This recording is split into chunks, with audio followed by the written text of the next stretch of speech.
Hey guys, welcome to Fanfic Fanatics. So in today's video we are gonna see, what if abandoned Izuku was saved by Miriko and had Harem? Final. Before starting, make sure to hit that like button and subscribe if you are interested in MHA fanfictions. This story is The Origami Hero by Stillwell03. Now without wasting any more time, let's dive in. With Miriko, third person POV. As Izuku fought with Dabi and Twice, Miriko continued his charge for Eri to find both Overhaul and his subordinate carrying Eri away. Pant gentlemen, we need to talk. Overhaul glared towards Miriko while asking, "What are you doing here?" Eri glanced at Miriko while being held by the man. "Doesn't matter anyway." Overhaul and his crony turned away with Miriko trying to follow him. "You're going to die anyway." Before he could react, Miriko felt an abnormal lightheadedness similar to as if he was drunk. He fell to his knees. "What the? Woo. I can't tell if I'm upside down or what." A man was on top of the pipes downing a bottle of alcohol. Seeing the man, Miriko realized who he was. Didoro Sakari.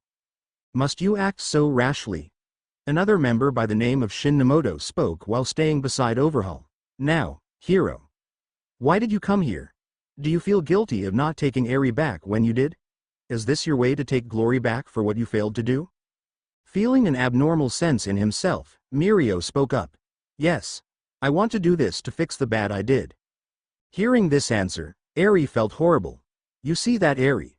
All he is another one of those false heroes. All bark and no bite. What a waste. Sakari threw knives at Miriko for him to use his quirk and dodge it. "Tell me something, hero. Is Eri honestly special, or is she just another person you're trying to save?" Nemoto asked for the blonde to answer. She's another person that needs to be saved. Simple as that." Miriko kept feeling horrible how it was coming out because it was going in a way that can easily be taken wrong.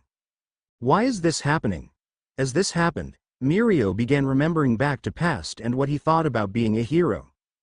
Being saved by a pro who had pulled him out of a river. He remembered how amazing heroes were and how he wanted to be just like them. Someone to be a guiding light that people rush to and kids want to be because heroes save those that need it. Because of his quirk though, Miriko fought hard and had to keep fighting in order to have the skill he had down. No matter what he did though, no matter how much he failed, no matter how many people thought his dream was impossible for him, Miriko fought and kept fighting for the day he could achieve his dream. Thanks to this, he met people that he cared about and became someone everyone in school was happy to be around. Now came a real trial for him. Facing a mistake he made and fighting to win for someone that needs a hero more than ever. End him. Now. Overhaul stated this for Sakari and Nemoto to send knives and bullets at him. Seeing this coming, Miriko held his breath while going into the wall. "I can't give up. Not yet." Using his quirk's ability to his advantage, he propelled himself from wall to the ceiling at speeds nobody could see before knocking out both Hasaikai members. Ultimate move. Phantom threat. Both were knocked out for Miriko to go next for Overhaul and his assistant Chrono. Chisaki. In one solid kick, Miriko knocked both out while completely avoiding Eri, sending her up into the air. He caught her in his arms and smiled down at her. "It's okay, Eri. I've got you." Now visibly irritated, Overhaul glared back at Miriko in anger. "Eri. Get back here. If you don't, more people are going to die because of you." He stood back up, holding his head from where Overhaul kicked him. "Remember that you're a cursed child." "How can you say that to your own daughter?" Miriko shouted in anger as the villain pulled off his glove to reveal his right hand uncovered. "Let's get one thing straight. I don't have a daughter." The second he touched the ground, Overhaul turned the area into spikes to try and impale Miriko and Eri. Fortunately, the blonde was able to get ahead of this and get both out of the way. He's not just destroying matter, he's recreating it. This is far beyond the scope we had of his quirk. Looking back, Miriko noticed that his main escape route was blocked as well as the one behind Overhaul. "I'm only going to say this once. Give me back Eri. You do that, and this can go a lot smoother." "I'm not giving her back to you." Miriko held Eri close to him, not afraid to speak out against Overhaul. "What is it with people like you always wanting to play hero? It's annoying. You're risking your life for someone that honestly doesn't want to be saved. Don't you see the bigger picture here? The world is suffering from a disease, and it's because of this disease that people like you are suffering from this hero mentality.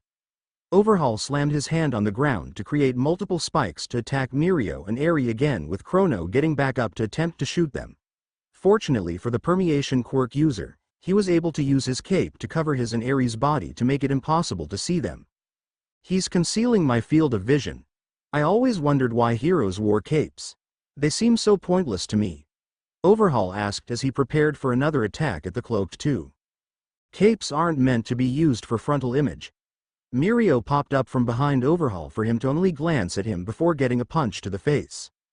They're to cover those that need it the most. In the cape, Eri pulled it off from her head to watch the man who was trying so desperately for her face off against the man she saw as a tormentor with shock. Predict his next movements. Prepare for the next attack. Miriko spoke to himself as he noticed Chrono go for his gun again for Eri. He stopped this by knocking him out and taking the bullets out of the gun before dodging another attack by Overhaul and giving him a roundhouse.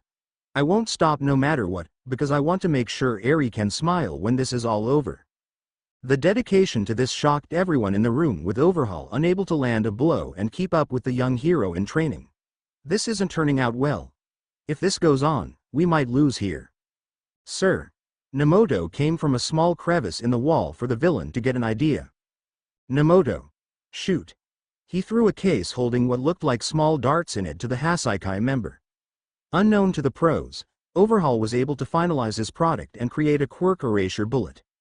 Doing as his boss ordered, Nemoto filled a cartridge of a gun with the bullet and aimed at Miriko. How can I get him? If I can't hit his physical body, the bullet will just phase past him. I also cannot waste more of Overhaul's bullets than needed. He thought about this before noticing Eri. Of course. The only way to defeat him is to aim for his weakness. He shot around at Eri for Miriko to notice this and see the act. Knowing he had no time to second guess, he went right for Eri, hoping to at least cover her with his body. No matter what, I will protect her, because that's what a hero does. They save people. Eri shut her eyes, preparing for the initial pain before seeing a shadow over her. When she looked, it was Miriko looking at her in the face and smiling. Not long after, the sound of the bullet hitting Miriko was heard, for a strange feeling to go through his body. Immediately after, he could no longer feel his quirk in his body anymore. Now what are you going to do, hero? You lost your quirk and now you're defenseless. You can't even protect yourself now, let alone Eri. Overhaul spoke in a somewhat boisterous tone as Miriko stood up. Now you're powerless. Overhaul tried to attack again for him to suddenly see Chrono flying at him. Overhaul pushed him to the side to see Miriko come at him. Even if I don't have a quirk, he gave a solid punch to Overhaul's forearm for the sound to echo through the area. I'm still Lumillion. Reacting in anger, Overhaul attacked with swiping his hand, forcing Miriko to bend back out of his reach. He then kicked the villain in the stomach and forcing him to slide back. Nemoto watched in shock at the scene. I don't understand. Even though he no longer has his quirk, the boy still fights on and is keeping up. Miriko continued through to punch Overhaul once again in the face before dodging a spike that stabbed his calf. This didn't stop the blonde as he continued to attack in his onslaught against Overhaul. Just what is he? Miriko continued on through pain from spikes getting him and fear of now being able to get hurt while remembering his claim in the past. One day, I'll become an amazing hero that the world can rely on. As this happened, Miriko felt some spikes finally succeed in piercing his body and remain in place. The image of his body covered in puncture wounds was horrendous to anyone who'd dare lay eyes on it. As he stood unable to move, Overhaul panted in irritation from the fact he had to take Miriko as seriously as he did without a quirk. You filthy bastard. This is what you deserve. Even after you lost your quirk, you dared to defy me. I hope this was worth your life. Overhaul attempted to attack again, but was stopped when someone had destroyed the wall he created and gave him a solid kick to the face, forcing him to be flown back. Chisaki. The person stood tall to reveal Izuku glaring at him. Did you do this? Izuku asked, pointing to Miriko in anger. The villain didn't answer as he got up to brush the dust off him. This was a poor mistake on his end as a bit of wind pressure came to narrowly take his head off. I said, did you do this to Lumillion? And what if I did? The fool dared to try and be a hero when he shouldn't have. All you stupid heroes are infected, and you can't even see. Izuku stopped him dead in his tracks by using engine and rabbit side by side to give a brutal stomp to his stomach. The only person I see that's sick around here is you. Overhaul attempted to attack Izuku for him to dodge with explosion, to make a smokescreen and attack once again with both Kirishima and Tetsu's quirks active. You deem yourself pure when in reality, you're just as toxic as any virus. The hit forced the villain into a wall with him trying to move, but being trapped by vines from underneath. Your evil corrupted those around you and had enslaved them through your actions. Izuku kneed Overhaul's chin to send his senses for a loop before being smacked across the face with a giant clam shell thanks to manifest. All you have done was harm the innocent. Those that did nothing wrong. And those that didn't deserve to get hurt here.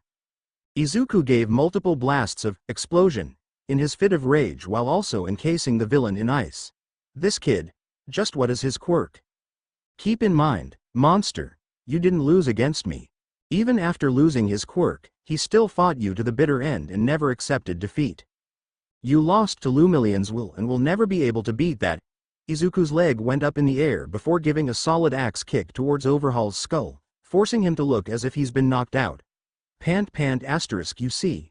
You couldn't lay a finger on Lumilion without that disgusting drug you made. So you're nothing to him even when you're having the advantage. Now shaking in anger, Izuku immediately turned to Miriko to see him still up by spikes. Lumilion. He ran as fast as he could with the blonde glancing up at him. Oka, Muir. Save your strength. You'll need it. Izuku looked at where he was stabbed to feel some comfort. You weren't hit anywhere very bad that you could bleed out from. Let's get you wrapped up and make sure you're alright. Using creation, Izuku made some bandages to wrap around Miriko before turning to Eri. Eri. I'm sorry I couldn't help you before, but I promise you that we're here now to save you and that's the important part. Eri felt horrible seeing Miriko hurt and Izuku fighting for her to speak up. Why? I'm cursed. Why help me? Because that's what heroes do. They help people, even if they say they don't want to. Come on, Eri. Let's get out of here. It's all over now. Eri hesitantly looked at Izuku before slowly moving her hand to grab Izuku's. Damned brat. Overhaul thought this as he struggled to stand and saw Nemoto come to him. Boss. Without hesitation, Overhaul grabbed a hold of Nemoto to have his body begin breaking down. I hate filth. As a germaphobe, I despise the fact I'm planning to do this. But my options are limited. The two created a massive force to force Izuku and Miriko out of their main focus and look at the villain. 1. I hope you're ready, kid, because now you've without any doubt pissed me off. I liked him better when he didn't look like something out of a bad DBZ fusion. Izuku prepared for a fight after saying this to activate OFA and Rabbit. Few minutes prior, third-person POV. Izuku continued his fight against both Dabi and Twice, handling both with little to no trouble. Damn punk. You're so awesome. Twice began making a clone of one of the Hasaikai members before it had a blast sent through its chest to turn it to mud. The heck? Packed move. AP shot. Izuku smirked as Dabi engulfed his body in flames. Unknown to him, the green-haired boy used permeation to go under the floor and give a solid uppercut to the villain's face. Acting quickly, Izuku continued to freeze Dabi in place before seeing another member of the Yakuza try to attack him. Izuku jumped away and was about to use permeation again, but a strange light came to him to sense something off. He went face first into the wall to have Twice laugh at him. That was by far the dumbest thing I've seen. You okay? The Yakuza member tried to attack Izuku for him to dodge using Rabbit to get away and try using Mirio's quirk again. Nothing happened to now worry Izuku. This doesn't make sense. I was able to use permeation just a moment ago. Thinking on the premise of his quirk, Izuku tried to find a logical answer. Considering my quirk only allows me to use at best the same skill level as my friends, Miriko either stopped seeing me as a friend or... His eyes went wide realizing the second possibility. You ready to give up, boy? Dabi asked as he was finally able to free himself from the ice prison. I think it's time to wrap this up. Before they could act, Izuku activated smokescreen to hide his presence in it. Once done, Izuku ran as fast as he could towards the area Miriko was in fear of the worst scenario. Just hold on Miriko. I'm coming to help, back to present. You damned brat. Do you even have the slightest idea how much work I put in to make my dream a reality? Overhaul began walking towards Izuku with him preparing to fight.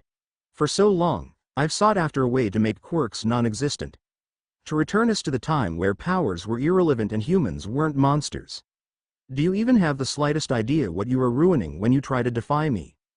So your goal was to erase quirks the entire time. I'll admit, quirks had caused a lot of problems for people. Some are afraid of their quirks and others are ridiculed for the type of quirk they have. I would be lying if I said I wished I didn't have this quirk when it was manifested. Izuku glanced down at his hand before gripping it. But when you start harming people for the ideals you go for no reason other than you have to or they're just in the way, that's where what you are doing becomes unforgivable. And that's why I'm stopping you right here, Overhaul. For Eri, Lumlian and everyone else you harmed in hopes to achieve your dream. Izuku charged with Rabbit and Engine, activated for the merged villain to smirk. I hope you're ready to die, boy. He sent a wave of spikes with Izuku activating both Big Fist and hardening to smash the spikes away and continue his charge. Packed move. Too late, brat. Overhaul went to grab Izuku with all four of his hands for him to back away using Explosion to dodge and provide a smokescreen to get behind him. Damning Cannon. Izuku used both Bakugo's AP shot special move and Nijire's wave motion together to create a pressurized spiraling blast about half the speed of Bakugo's normal blast, but with far more damage due to the spiraling effect. I'm not done yet. Izuku used Engine again while creating a slope of ice to race up and add onto his strength with OFA. Packed move. He got right next to Overhaul's stomach to give a solid kick, sending him up to the ceiling.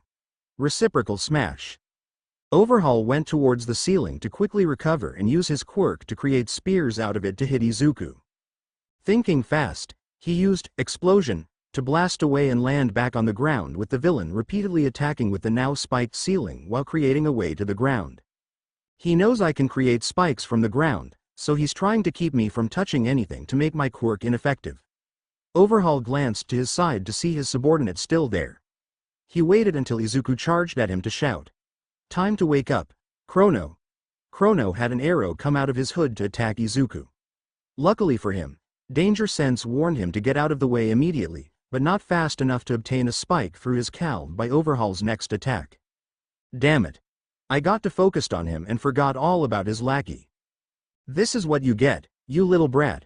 I'm going to enjoy killing you and making the ground red from your blood. Overhaul sent another wave of spikes at Izuku for him to try and think of a countermeasure. In the threat of the moment, he activated OFA at its max percentage to send a compressed air attack with a leg sweep to destroy the spikes and send Overhaul back into a wall. It looked as if he was knocked out for Izuku to calm down and stand up. I think he's down. Lumlian, Yuoka. Izuku fell to his knees looking down at the leg that had the puncture wound that he just used. Nothing was broken thankfully, but he definitely needed to bandage his injury and see a doctor. Guess my body subconsciously pulled back the dial so I wouldn't kill Overhaul. That's at least a plus. Midoriya. Are you gonna be okay? Miriko asked, struggling to come over. Been better, but I'll be alright. What about Eri? Eri slowly walked towards Izuku, seeing Overhaul in a wall unable to move. She was shaking when she noticed it and the amount of damage done to Izuku and Miriko combined. Everything they had to face and get hurt for was to save her. Why? Eri couldn't say anything but this as she cried to Izuku. Why help me? I hurt people because of my curse. Why help me if you're getting hurt? Why do this? Izuku saw a smaller him in Eri to pat the small girl's head, because this is what heroes do. We help people. Do we need a better reason other than this? As he said this, Eri hugged Izuku and began silently crying into his chest. He patted her head and let her vent her past grief and happiness to be free. It's okay, Eri. We're all okay. As he said this, the police and pros came to the scene to notice the actions done by both. To say they were shocked was an understatement. Lumlian. Night Eye went right for Miriko who was struggling to stand but smiled. Hey sir. Sorry I kinda got banged up, but look, we've saved Eri. All's well that ends well, right? He tried to laugh a bit with Night Eye looking at the damage. He felt horrible knowing he put Miriko through this before glancing at Izuku's leg and seeing he was hurt as well. I'm sorry I couldn't do anything. If I could have helped, maybe things wouldn't have become so. Sir. We're okay. Eri's okay. What happened to us is hurting now, but we'll get better. I promise you that. Izuku smiled at his mentor for him to be shocked. Even after getting hurt, Izuku is smiling and shrugging off any pain he might feel. Trying to save face, Night Eye tried to recompose himself. You're still very sloppy in getting hurt so easily. If things would have been different and you did not have the power you do, Overhaul may have ended you. But nice job. You did good, Okamer. Izuku smiled at this and scratched the back of his head in joy. Before he could say anything, Izuku was shoved out of the way by Night Eye with a massive spike impaling him in the chest. The sudden attack shocked and horrified everyone watching as it came out of nowhere. They held their breaths in fear before the sound of footsteps were heard. You see that, Eri? This is what happens to everyone that tries to be around you. They die. Do you want to be responsible for more blood spilled today? Sir. Miriko ran over to try and support Night Eye to avoid him falling back and having the opening bleed out. Sir, hang in there. Izuku tried to stand back up, but was unable to because of his leg. The pros soon came in front of Izuku with them preparing to fight. Okamer, get Lumilian, Night Eye and the kid out of here, now. Aizawa shouted for Izuku to create a splint for himself and stand up with some struggle. He grabbed Eri and began moving with Miriko taking Night Eye after the spike was cut and supported him on his shoulder. Once out of the area, Izuku looked down at Eri who was pale as a ghost. Eri. The child looked at him as he struggled to walk. This isn't your fault. None of this is. People get hurt doing what's right. It's painful to know that, but it happens. Right now though, our job isn't over yet. We need to get you to safety and help get Night Eye and Lumilian help. If we don't do that, then the nice people that stayed back to stop Overhaul would have done something good for us for nothing. But, everyone did this. For me. Why am I not at fault? As I said before, heroes help those that need help. It's just what we do. We aren't invincible though, so we get hurt and some might even die from doing the right thing. But there's one thing that you need to know about heroes. We'll never give up if it means we can save someone. So please, have faith in us. Hearing these words, Eri felt a strange sensation well up inside her. She gripped Izuku's costume and held her head on his chest with tears going down her face. I want to believe you. I'll do it. Out of nowhere, Eri's horn began to glow with Izuku's leg feeling much better now. As this happened, a person from the group that stayed back came flying through the wall to reveal Kirishima unconscious. Red Riot. You see now what happens, Eri. This is what happens when you defy me. People die. Overhaul walked out of the hole with blood on his hands to indicate someone was badly hurt by him with a vein bulging on his forehead. Now come here. He grabbed for Eri with his body suddenly splitting from Nemoto to confuse everyone at that moment. Picking the pieces together now, Izuku activated OFA in his leg to kick Overhaul back through the hole and notice his leg was healed. Eri. Can you use your power on Miriko and Night Eye? Izuku placed Eri on the ground and showed his leg. If you can heal me with your gift, then maybe you can help them who need it more than me. Can you do that? I don't know. I'm scared. It's okay. I promise I'll be here to help you if you need it. Because that's what heroes do. So can you do this for us? Can you use your gift to help save someone like we're trying to save you? Hearing her quirk be called a gift shocked Eri. She was always told she was a cursed child and her power was the same. She wanted to be of help to the people trying their best for her. And if that meant using her powers to help them, she'd do everything she could to do that. Her horn continued to shine as she touched both Night Eye and Miriko. As soon as she did, the injuries they sustained began to erase and they felt as if they were back to normal. However, Eri started to feel uneasy as her power began to overwhelm her to pull away from the two just before something bad could happen. They weren't in serious condition anymore, but still had some injuries on them. Eri, you did this. Miriko asked for him to look at his body but still not feel his quirk. I don't know what exactly she did, but I feel like I did before fighting Chisaki without my quirk. He tried to use his quirk, but unable to prove her power wasn't completely controllable yet. Still kinda bummed about that, but there's steps. Sir, with your permission, I'm returning to the fight. Izuku spoke up for Night Eye to nod. Get a racer to come here so Eri can calm down. We don't know her limits yet and she doesn't seem to know how to shut off her power to make this a concern. Understood. Izuku used OFA to jump through the hole to see several spikes and heroes injured. Near the edge, he noticed Overhaul and glared angrily at him. Chisaki. Using engine, Izuku stormed at him to give a solid kick, sending him upwards with force strong enough to take down the damaged ceiling and send him up to the surface. Eraser. Are you okay to move? Izuku turned to his teacher, who was holding his side from a spike getting him.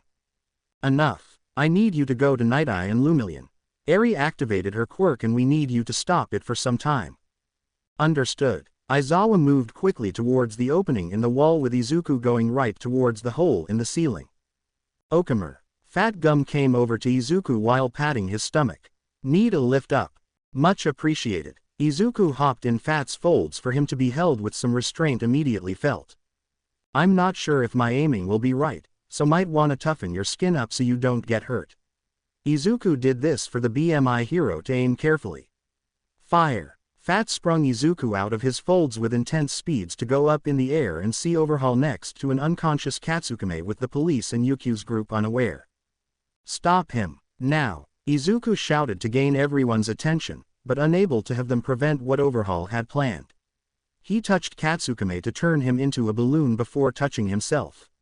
The result had forced his body to alter and change into a gigantic kaiju-sized monstrosity. What happened? Yukyu shouted as Izuku charged right at Overhaul and pushed him higher into the air. You filthy bastard, I'll make you pay for ruining everything. I'll make you all pay. Then you better start trying harder. I'm not going to go down as easily this time. Izuku pushed Overhaul into the sky while aiming his hands with explosion activated. Packed move. AP shot rapid fire. Rumi Pav. Damn, this is boring. Thanks to having the day off and kinda breaking my last punching bag, I felt kinda bored. I wonder if Izuku's up too.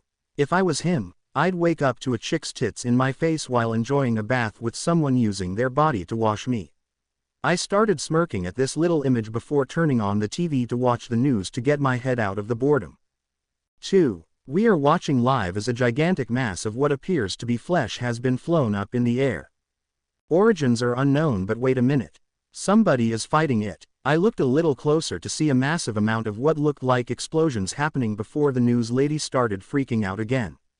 I don't know what's happening, but it looks like a pro hero is facing off against it with the thing. It appears to be a person controlling it. Seeing spirals and now tentacles come out of the hero doing this, I could only think of one person that's actually able to do something like that. The camera guy was able to take a closer look at the pro to reveal Izuku with electricity around him, kinda like when he activates OFA. Quote. Guess that throws my falling to teenage hormones out the window. I put my feet up, got a carrot out of my pocket and began enjoying the show. At least you cured my boredom. But if you get hurt doing something stupid like this, I'm gonna kick your ass. 1. With Izuku. Third person Pav. Izuku continually dodged the wads of flesh coming at him while using creation to create a sword to destroy what was coming at him. Chisaki I. He got close to Overhaul for him to let loose a blast from explosion. This forced the villain to lose control of the wads around him for a moment before looking back and not seeing Izuku. You pathetic brat, why don't you face me like a hero should? WHO said I'm fucking running. Izuku stood above Overhaul with his foot raised. Packed move. Luna Fall. He sent an axe kick to hit the villain on his skull and send him flying towards the ground. If he hits the ground, we're screwed. Izuku dive bombed down towards Overhaul for him to try and grab Izuku to use his quirk. Unfortunately, this didn't work for him, with Izuku using this as a perfect moment to grab a hold of Overhaul's arm and toss him back into the air. You damned brat. He wasn't done, however, as the villain regained control over the blobs and increased his size to try and attack downwards. I hope you enjoyed playing hero, because this is the last time you'll ever feel confident enough to face someone like me. Overhaul attacked the ground specifically for those that couldn't defend themselves. There's too many of them. Should I use Black Whip? No, it's not enough. Todoroki's Ice. That might not work either. Even Kachan's new special move wouldn't work. So what now? Use my quirk. A voice came out of nowhere for Izuku to only think it was one of the past users. Use my quirk in conjunction with that large hand girl's and the explosive quirk you have. You'll be able to handle it. Wait, but will it work? OFA can't work with everyone else's quirks because of my quirk's baseline. Maybe the quirk itself, but what about the other quirks that manifested in you? They aren't the quirk, but they are also similar to yours. Copies of the original. Izuku understood to activate Big Fist and Explosion. Now or never. Let's do this. Out of nowhere, Izuku gained a burst of energy to disappear faster than he has before. Packed move. AP shot machine quick shot. Activating the quirk of the third user, Izuku's base speed drastically increased as well as the speed of his blasts. It was as if they traveled in less than a second to blast the attack and destroy Overhaul's flesh tendrils. Getting close to the ground, Izuku swapped to wave motion to prevent himself from falling and then using explosion to get back up into the sky towards Overhaul. You little punk. Overhaul had enough of Izuku to constantly attack him and have the young teen dodge and show an after image right up next to him. Where did you? Izuku stood above Overhaul with him unable to see. He once again went for an axe kick to increase it. I'm done playing with you, Shisaki. I wanted to avoid the threat of hurting myself again. But I'm gonna have to go all out. Izuku activated OFA, the third's quirk Fajin, wave motion, both, hardening, rabbit, and explosion, to force his body to begin spinning. With the assistance of Bakugo's quirk, the momentum he had became more and more to the point Izuku resembled a saw. Looking up, Overhaul saw this to attempt to evade. This was not possible with Izuku activating Black Whip to hold on and keep his target solely on Overhaul. I can't get away. What are these things? This is the end for you and the Yakuza, Shisaki. Packed move. The attack went right for Overhaul's head with it connecting and forcing the villain downwards. Eclipse downfall. The echo of the impact swung through the area with a notable bit of wind pressure coming from the impact.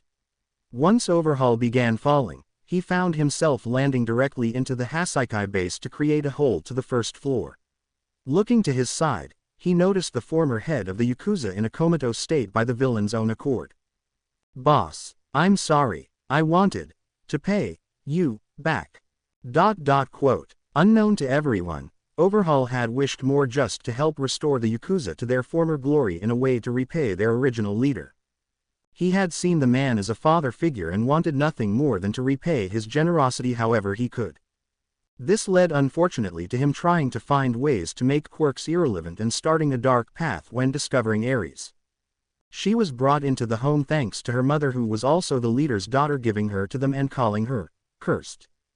Looking at Overhaul, the leader had requested him to find out what exactly she meant for this to open up Overhaul's plan. Unfortunately for him, the leader of the Yakuza caught wind and demanded he'd stop explaining how Eri had gone through enough and that this wasn't a route he wanted them to go. As a way to prevent this from escalating into something more problematic, Overhaul had used his quirk on his boss to keep him in a comatose state and wait until the plans were over to fix him, thus avoiding the leader from hindering him any longer. Izuku came down to the building through the hole to see Overhaul looking at the man in a bed. Who's this? Boss, forgive me. Overhaul said this with a tear in his eye as he looked at the man. I see, so this was the Yakuza's leader before you. I don't know if what you were doing started as anything outside of wickedness, but your actions had to be stopped. You've hurt people, several because of what you've done. Izuku clenched his fists remembering his friends, teachers and the police who were just doing their job today that got hurt. For what you did to them. What you did to my friends. What you did to Eri, I cannot stand by your methods. I guess though this is the end of the Yakuza. Sigh ironic in a way if you think about it. A group that held structure to the country in the past brought down thanks to people who wanted to keep the current structure. Izuku walked out with everyone running towards where he was to see the man and Shisaki. They started restraining the Hasaikai leader before bringing the man to a hospital. Once he got to the entrance, Yukio ran over and made sure he was okay. Okamer, are you alright? I'll be better once we finish up here. How's everyone else? Could be worse. Sorry we didn't notice Overhaul until the last second. That was really our bad. Izuku began sitting back on the post of the base before falling to the ground. At least nobody was hurt from the mistake. How bad is the casualties? You have any idea? Some police unfortunately were caught in the crossfire with Chisaki while you were trying to get Eri out. There's nothing we could do for them due to the nature of how he disposed of them. Night Eye came out with a visible hole in his clothing from where he was stabbed. Some pro-heroes were seriously hurt, but we'll make it. Eri had unfortunately also caught a bit of a fever. It may be a bit of overuse of her quirk as well as too much going on around her. She'll be brought to a hospital and put under strict watch to make sure she doesn't cause danger to herself or others. We're still trying to figure out a way to handle her situation primarily due to the matters of both her quirk and her experience. So she's going to be at the hospital for now. I should probably. For now, you can't see her. Your best bet is to wait until we are able to see her. As long as she cooperates and doesn't cause trouble, which I doubt will happen, you'll be able to see her when she's better. Right. Izuku started to pass out from the fatigue for both Yukio and Night Eye to be surprised how easily he went to sleep. This fight must have taken a lot out of him. Yukio mentioned with a small smile, knowing Izuku earned the rest. I can take him to the dorms if you want, Yukio. Sleeping in a bed might be better than on the ground. Najire offered to bring Izuku home with Night Eye denying this. For now, I'd rather him go to the hospital just so we know he isn't hurt. After he gets an all clear, he can go home. Gotcha. Few hours later, Izuku Pav. After the fight with the Hasaikai, I was brought to a hospital where they began running tests on me. Once done, they waited until I was awake to explain what they found. Well, for the most part, you're fine. Most of your situation was fatigue, which is a given from the battle. However, I was told you were hurt during the fight you had with there not even being a trace of the injury. Being where it was, this was peculiar. What do you mean? I asked the doctor for him to go a little more into detail where the hit was. Well, you see, the spot you were hit would have easily hit a ligament and caused damage. But when checking the area around it, it was as if the fight never happened. So that's how Eri's quirk does it. It rewinds people to a previous state. No wonder I felt like the fight didn't happen. Sir, is the girl that we saved okay? Do you know anything about that? We were able to get the fever down, but we're keeping her from human interaction as much as possible and slowly adjusting her to interact with people. From what she went through, this is probably the best method we can use. I was about to ask if I could see her before the doctor cut me off. We also can't allow you to see her right now. At the moment, just know we're doing everything in our power to make sure she's able to recover and let us do our job without problems. I didn't like the fact I couldn't do much else for Eri, but I understood it was out of my hands and I had to accept it. Is there anything keeping me still? Not that I can say. You're free to leave whenever you want. I got off the hospital bed and bowed to the doctor. Thank you. Just make sure you work hard and don't end up getting hurt. The job you do as a hero is difficult and one that requires much from you. I'll keep that in mind, sir. I walked out of the room and headed towards the main entrance. There, I saw Aunt Ryu, Mr. Aizawa, Sue, Najire and Ochako waiting. Took you long enough to wake up. Not bad today, Usagiyama. I rubbed the back of my head a bit, unable to take the compliment so well. Thanks. How's Kirishima? I saw him get thrown through a wall before. For now, he'll be here for a little longer. Recovery girl already healed him up and he should be able to head out of here soon. Amajiki was also kinda banged up, but he'll bring Kirishima back to Ua.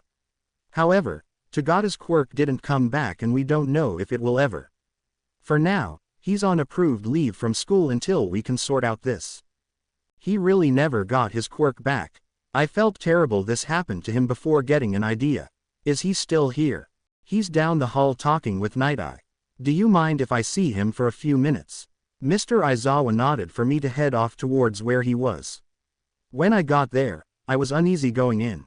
He just lost his quirk, so he might be very upset. I had to at least offer this much at least. Miriko. Usagiyama. What's up, my man? I opened the door to see Miriko with his back held up by his hands and swirling his feet up in the air. Am I interrupting something? Nah, I was just getting myself some exercise. You know, gotta keep in shape whenever my quirk comes back. When he said this, I felt even worse knowing what Mr. Aizawa said. Miriko, I'm sorry. If I wasn't stuck fighting the League, then. This isn't your fault, Usugiyama. None of this is. You did what you could and handled those two. When you found out something was wrong, you intervened and was able to stop serious damage. You even encouraged Eri to heal both me and Miriko. You have nothing to be ashamed of. Night Eye cut me off explaining I did technically everything right. The only reason you're questioning your judgment right now is because you have hindsight of what happened after it. In the moment, you made probably some of the best judgment calls you could have. Unfavorable outcomes are inevitable in this field. It's our job, however, to limit those to as minimal as possible. Even so, I wanna at least do something. I clenched my fists before asking Miriko. Miriko, if I offered you OFA like you were offered it before this school year, would you accept it? Nope, I'm good. Both me and Night Eye looked at him surprised. I know what you're both thinking. I lost my quirk and Usugiyama has too already. It's only fair that he gives me it to keep it even. It's not right I lose the chance of being a hero because I lost my quirk. But you're forgetting one thing, Usugiyama. The drug was made by Eri. I'm sure once she gets better control of her quirk, she can heal me back up and I'll have my quirk again. 10. But what if it's irreversible even by her standards? Can't know unless I try. Miriko laughed it off with "It's still boggling me." I could hardly speak for a moment before finally getting a set of words. I'm not gonna push this. I still think that's a lot you're putting on her and there isn't even a guarantee. But as long as you're not forcing her to do it, then I'll hold out for that as well. Even if she can't, the offer's still there if you ever want to change your mind. Nah, I'm good, but thanks for the offer, man. You're a good friend to wanna help me back up. But this is something I gotta do on my own. Use the power how you want and help people that need it more than me. At least, that's what I think you should do. I felt a little worried, but happy Miriko isn't as down as I thought he might be. I smiled and shrugged off the unease. Alright, I just wanted to see how you're doing. I'll be heading back to school with Mr. Aizawa. I'll see you around. Gotcha. Later. I walked out the door and felt some relief in myself. At least he's not sad. I'm happy he's fighting through this with confidence. Being sad and depressed doesn't sound like Miriko at all. Izuku Pav. After coming back to the school, Ochako, Sue, Najire and I walked towards the dorms with the exhaustion of my quirk's drawbacks on Najire's. My body still feels like lead. Considering what you faced, that's probably the best outcome out of everything. Sue explained this as Ochako started to hug me. Ochako, are you okay? You dummy. You shouldn't have done that. That was so risky. She has a point. You should have asked for help. Both Sue and Ochako started ganging up on me with Najire seeming to be keeping out of this. Najire, don't you think it was better if Izuku asked for help? Najire thought for a second before answering. I think he did what was best as a pro-hero's standards. If you think about how he handled it and the fact having multiple people fight would have possibly caused more casualties, I think Izuku going it alone was a good thing, but... Najire hugged me from behind to pull my head into her chest while pouting. I really hated the fact you went and did something like that. It's really frustrating and making me feel like you don't trust us. I'm sorry. I didn't mean to make you feel like that. I just wanted to avoid someone getting hurt. Well, you're going to pay with everyone else collecting it. Ochako pointed this out while opening the door to have someone jump out and tackle me to the ground. If Najire didn't step out of the way, she would have been tackled as well. For me to look up and see Kino sitting on my chest trying to wring my neck. You jackass. Why did you have to go and do something so stupid? Gah, Kino, you're choking me, I tried to say while gasping for air with her not letting go. Where the hell is she getting all her strength from right now? You're lucky I don't kill you, Shroom. You had me and Yui worried sick after seeing that fight and how depressed you were leading up to this. I oughta shove a mushroom down your throat and see you hallucinate and freak out from it. Alright, Kanoko, I think you proved your point.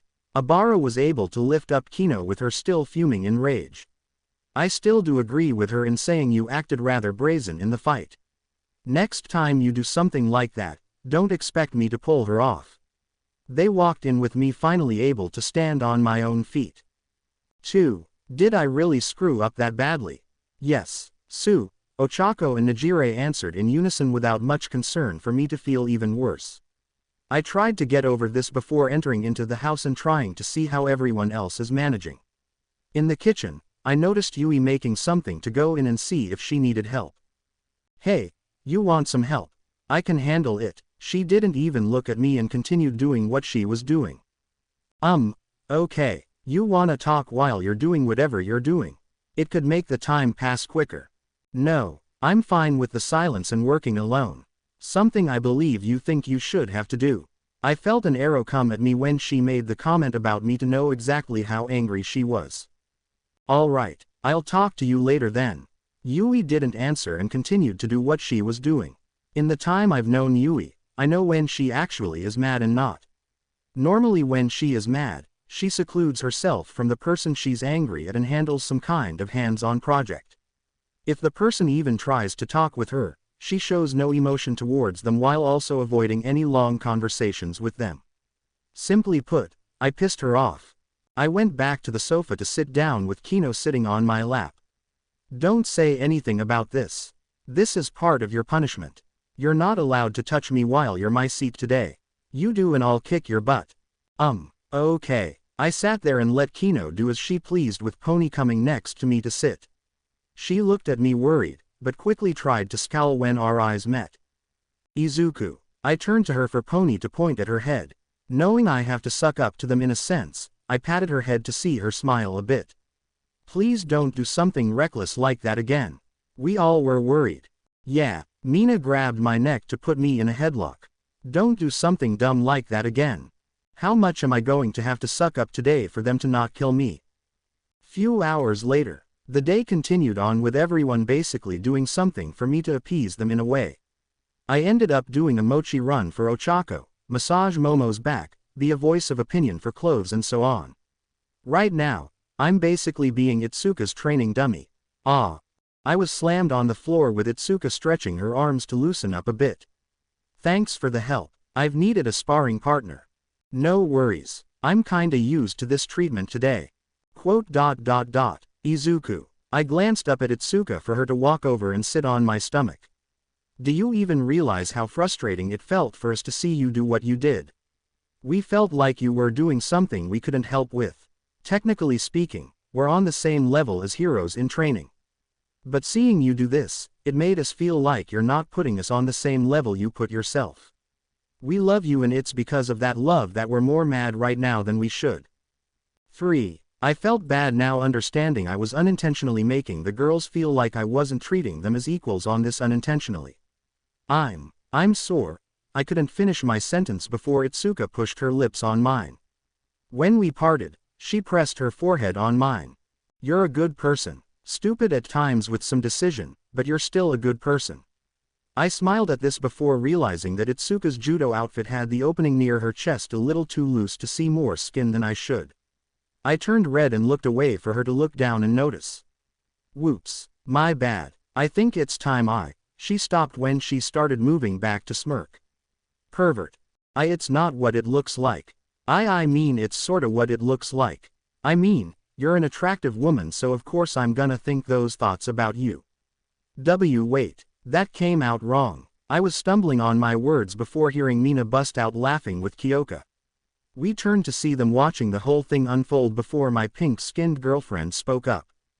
So how's the seat feel? Getting a good read on his size. Itsuka went red at this before standing up and walking away. Seems she left in a hurry. I wonder if she's the type that likes being watched. Can we please stop this conversation? I feel horrible knowing Itsuka feels awkward from this already. Chill man. She'll be fine. Besides, we kinda came here to tell you dinner's ready. Yui made it tonight. Something about proving she can be useful without you as you proved you're useful without us. The fact Kyoka said the last bit with little to no emotion showed she still was cross to feel guilt. Get up before you have this one here have you jump her bones. Hey, I'm not that much a pervert. Mina pouted at this for me to hop on my feet and try to walk towards the table as fast as I could. Once there, Hino took it upon herself to sit on my lap again and use me as a seat while Yui came out with dinner ready. Holy crap, girl, what is this, a 5-star meal? Kyoka shouted in shock, with it not surprising me. Handmade crockles and a sauce that looked homemade that probably took hours. Adding to this, she had homemade pasta made, steamed vegetable medley and a nice chiffon cake for dessert with a fresh berry sauce to drizzle over it. The only thing that I could think when I saw this was how irritated Yui must have felt and still feel. She sat next to me completely silent before grabbing some food and enjoying the fruit of her labor. Yui ignored me to make this harder for me to deal with. Look, I really am sorry. I took advantage of the thought you'd all understand my logic and didn't think things through as much as I'd hope. Because of that, I'm really sorry and I promise I'll try harder next time. I think you should have tried to get help before going after that villain. I noticed Yui's ears start to pull up to show she's holding back her anger. I hate how you try to do everything by yourself. It's typical of you, but this is a situation I wanted you to think with some more logic. What would have happened if that villain was too much to handle? What would you do then? Let people help you even when you don't want it. We're here to help you, so rely on us. She started to shake in anger before continuing. You went off on your own now 3 times to do things that could have gotten you killed. First was fighting that villain at the training camp. Second was going after the League during the Camino fight. Now this. You need to stop thinking you have to do everything on your own. Yui. I couldn't get a word in as she continued, with her anger now coming out to show she was at a breaking point. Don't get me wrong. I respect All Might and I think he was a great hero that helped a lot of people, but I had one problem with him that I always saw when he ever fought. He never took help when in a fight. He never learned how to work with people as much. I hate to say it, but that is why he had his injury and had to retire after Camino in my opinion, and that's why I think Japan and the heroes are as screwed up as they are.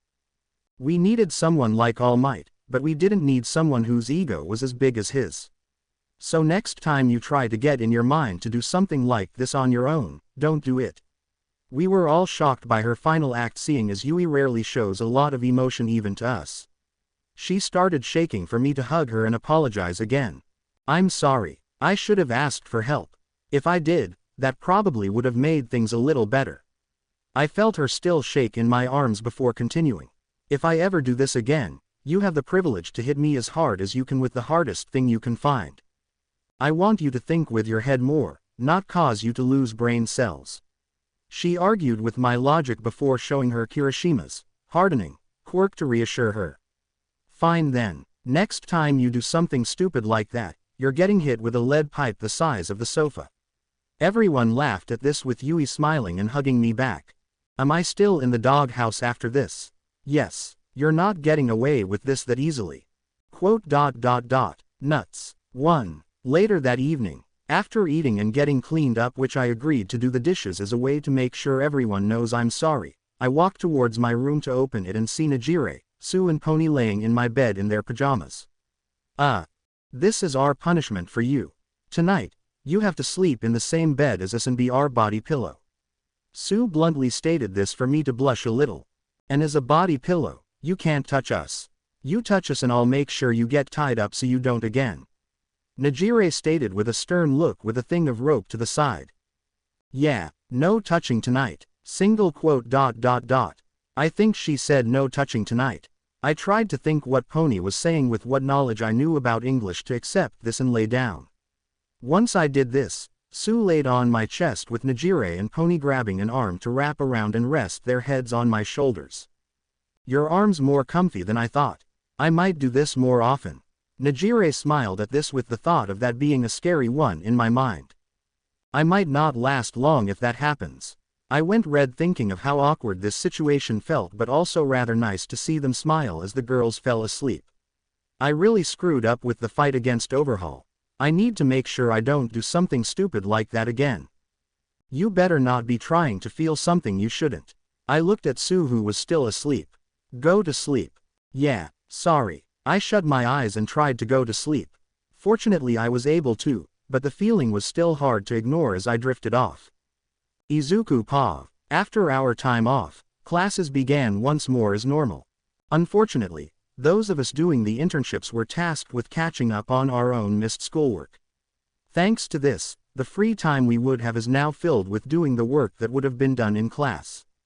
However, this was only going to be for another week since the internships were cut short due to the Hasaikai incident. And that concludes what you missed thus far. Next week will be a test for this. Make sure you study. Yes, sir. We were dismissed from the class with Kirishima and Tokiyami hanging by the side of me with Sue and Ochako on the other. So Usugiyama bro, how much trouble were you in after the big fight with your mom? Kirishima asked for it to kinda remind me of my mom's reaction. She looked me square in the face, said you did good all things considered, smacked my back, and told me have fun with your harem raging. To a degree, she was right. 2. Hey, we were only hard on you because you chose to go and do this on your own. Ochako points this out to me with Sue looking on as if she agreed. To be honest, I see what Najire meant when she said you didn't have a lot of choices in the matter and handled this the best you could, but that doesn't mean we liked it. 3. Rub salt in the wounds, why don't you? I laughed this off a bit before trying to start another conversation. Anyone have an idea for what to do for a culture festival idea?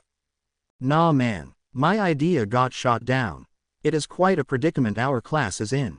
Since the culture festival was coming up, Mr. Aizawa told us to start thinking of ideas and gave us a deadline to figure them out. If we don't, we'll be stuck basically doing a class as a performance. Anyone wanna try and talk it out in the dorms? Sue asked with it getting an idea for Ochako. Hey, that's an idea. Najire's with her class talking about what they'll do and the same is said with Itsuka, Abara, Yui, Pony and Kanoko. Actually, that would work since I want everyone's input onto what we need. I'm down for it if everyone else is. Everyone agreed with us putting it in the class group text that we'll talk about the culture festival at the 1A dorms and that everyone's welcome to give their opinions. With this, we began heading back to change into something comfy before heading off to the first year dorms and starting a conversation.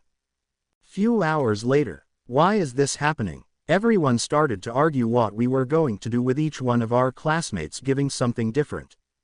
I'm just saying, maybe do a maid cafe. Shut it, jamming yay. You just wanna see us in skimpy outfits. Can't we do a big block party? I mean it's fun. Ashido, that is unpresentable as students of UA. You must understand that we are. And you think having a book reading would be something people would want to do. If anyone comes, I think it'd be more to have a nap.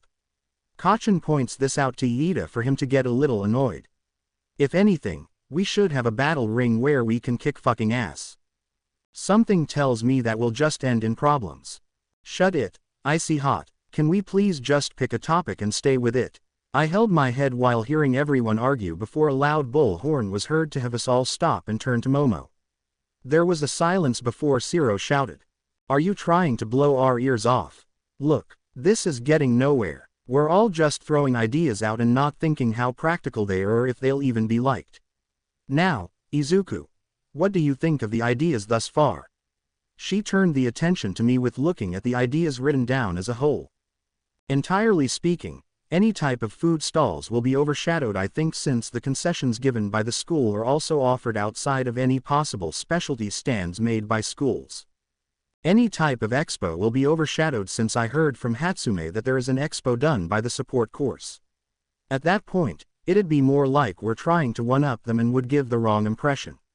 Adding to this, a fight club or any type of reading won't work because we're not entertaining children or people in a fight club. A dance party could work, but you need more. It's something that in theory works, but it also looks lazy because there isn't more structure to it.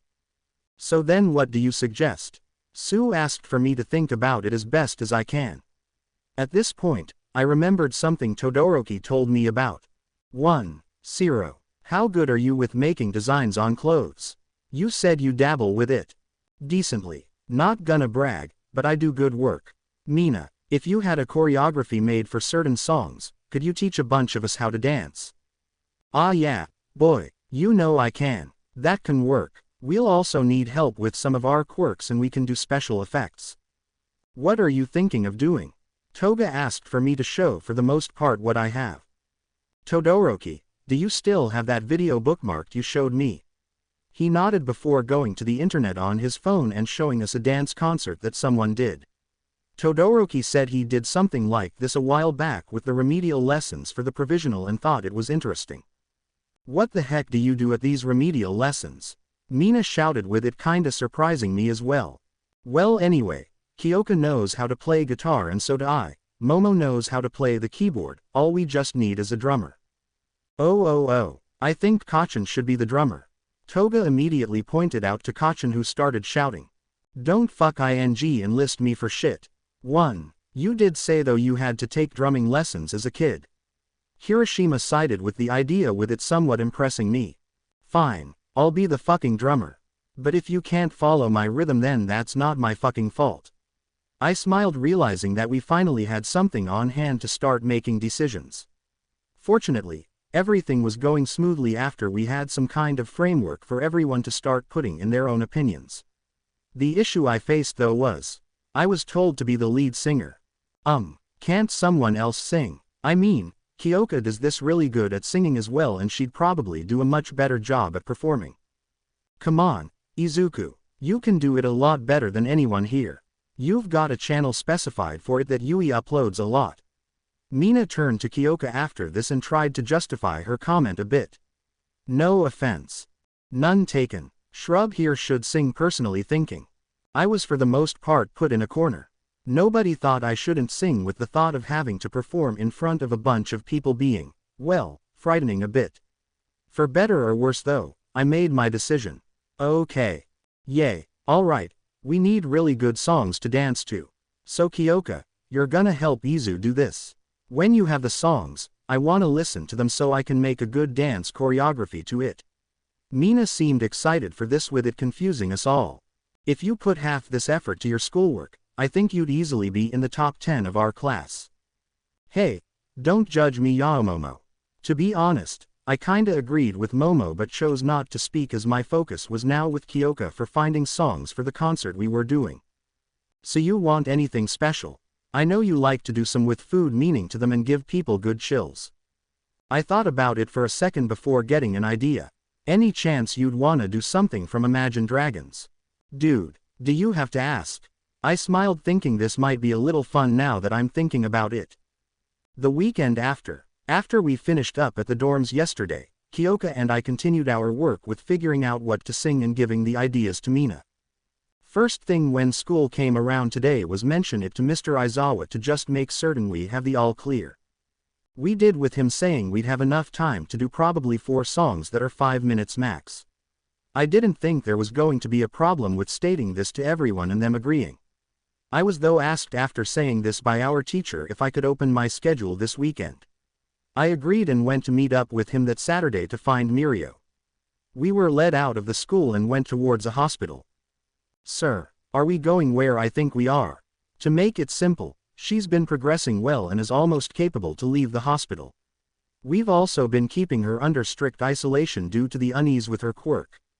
She also hasn't caused any trouble for us. We're agreeing with the request to see you both, not exactly being a problem for us. We checked into the front desk and was led down the hospital towards a room. When it opened, we were met with Eri glancing at us surprised. Eri, it's good to see you again. I was happy to see her with Miriko holding up a fruit basket he had. We got you a little gift. We didn't know what type of fruit you liked, so there's a bunch. Let me guess, what fruit's your favorite? Peaches. 3. Apples. I get it, 'cause they're sweet like you. He tried to recover with it not exactly sitting that easily. Eri then turned at me with confusion, with it worrying me a little. What's your name? I know Lumillion, but I never got yours. Oh, right, my name's Izuku Usagiyama, Usagi, ma. She tried to pronounce my last name, with it forcing me to find a better name for her to use. You could also call me by my hero name, Okamori. I smiled a bit. You can just call me whatever you want if both are too hard for you. 1. She nodded before thinking, with a hand on her chin and her other supporting her elbow before getting an idea. What about Mr. Bunny? 3. PFF'd. Ha. Kinda thought that nickname was gonna come to you, man. But it suits you. Miriko kept laughing at this, with it being contagious to me a bit to laugh as well. Did I say something wrong? Eri didn't understand it for me to explain. No, it's just a nickname that I was kinda expecting along with Miriko. It's okay to laugh. She seemed to feel calmer with this before starting on something else. But, I do want to say I'm sorry. It's because of my power that Lumillion lost his quirk. If it wasn't because of mine, he might still have it. It's not your fault, Eri. These things happen. And besides, I'm still who I am. A quirk doesn't make someone who they are. Their actions and what they think is right does. So what if I don't have a quirk right now? I'm all good now and nothing bad is happening. So don't worry about it. Mirio's right. It wasn't you that did this. Sometimes people do bad things with stuff that isn't meant to be bad. Your power isn't what took Mirio's quirk away. A bad man's actions are. Take a knife for example. It can do bad things, but it can also make things like these apple slices. I presented the apples to Eri that were cut in a kinda cute way that Aunt Ryu taught me to do. Eventually, things will work out. I just need you to have faith they will. She understood for her to blankly stare at us before making a bit of a pained look while also pulling her cheeks to worry us a bit. 10. I'm sorry. I think I forgot how to smile. This made me feel horrible. Though she is technically safe, the after effects of the time she was tortured aren't gone. This means she's still not saved yet and is still technically a prisoner to overhaul. Eventually she is going to have to leave here and enter back into the real world. But there's still a matter of what to do with her after she's free to leave. For now though, it's just a matter of waiting till the doctors say she's ready. Eri looked scared when Mr. Aizawa said this with genuine fear of the future in her eyes. I thought about this and realized that if Eri goes back to reality without being saved, it won't change how she thinks of the world. She needs to know the outside world is safe. But the question is, how? Wait, Mr. Aizawa, is there a chance that you can allow Eri to come to the culture festival? I got up and asked him for my teacher to seem confused. What are you getting at? If Eri can understand the outside world can be nice and full of experiences that she won't get in the hospital, it might encourage her to come out and enjoy the world more. He understood what I was meaning to begin calling someone. Eri, do you want to come to the culture festival our school is having? What's a culture festival? It's a nice thing where people put on lots of things to entertain people like singing and dancing, plays, and there's even a lot of nice food. Oh yeah, there might even be candied apples too. Miriko realized this for Eri to look at us confused. What's a candy apple? It's an apple with a melted sugar on it that makes it even sweeter than it already is. Basically, the apple is placed on a stick and is dunked in lots and lots of melted sugar to cover it. Sometimes it's even colored and maybe even having other sweet things on it to make it even more fun looking. A sweeter apple. I couldn't tell exactly from her face at first if she was excited, but a small bit of drool down the side of her mouth proved to me that she was excited for it. I want to try it. Then what do you say? We'll even try and see if you can go around a day or two before the real thing so you know about the area. Mr. Aizawa mentioned this while walking over to have Eri look at him and calmly nod. Alright then, we'll be having you get watched by Tagata and Usugiyama as you tour the school in the next 2 weeks. I'm gonna do it. I'm gonna make Eri understand she can smile again. I prepared myself to set off to save Eri from what is still plaguing her and open her heart to the world. Izuku Pav. 1. So in short, you wanna make the culture festival a good thing for Eri, the kid you saved, who's still not completely pulled from the after effects of being a prisoner. Itsuka asked me with some curiosity for me to nod. That's so sad. Eri still isn't safe even after she's saved from what she's in. It makes me feel like we didn't do our job right. Sue and Ochako felt sad with Najire agreeing. It's bad that she's still not technically okay, but there's still a chance. I want her to avoid thinking she might fall back into the same cycle again after leaving the hospital. But the only way she can do that is by having her understand what happened to her isn't happening again. And the only way to do that is by making sure this goes off without a hitch. I nodded for Kyoka to smile. Something tells me you see a lot of you in Eri. It's frustrating to know that you're helpless against things you can't understand and that the people that you should trust entirely to take care of you turn their backs on you because of a power that makes no sense to why you even have it. But for Eri, she can only see the bad in her power because it was only used as an evil source. I can't understand her on an equal basis, but I can understand what it feels like to be alone. It hurts and it's a pain that can't easily go away. I felt a hug from behind me to turn and see Pony hugging me with tears in her eyes. "You're such a good person." Single quote. I think she said I was a good person. I tried to understand her through the knowledge I know of how to speak English to pat her head. If that's the case, then I guess taking her to the beauty pageant is also a great idea. Najire said this for all of us in Class A to look at her.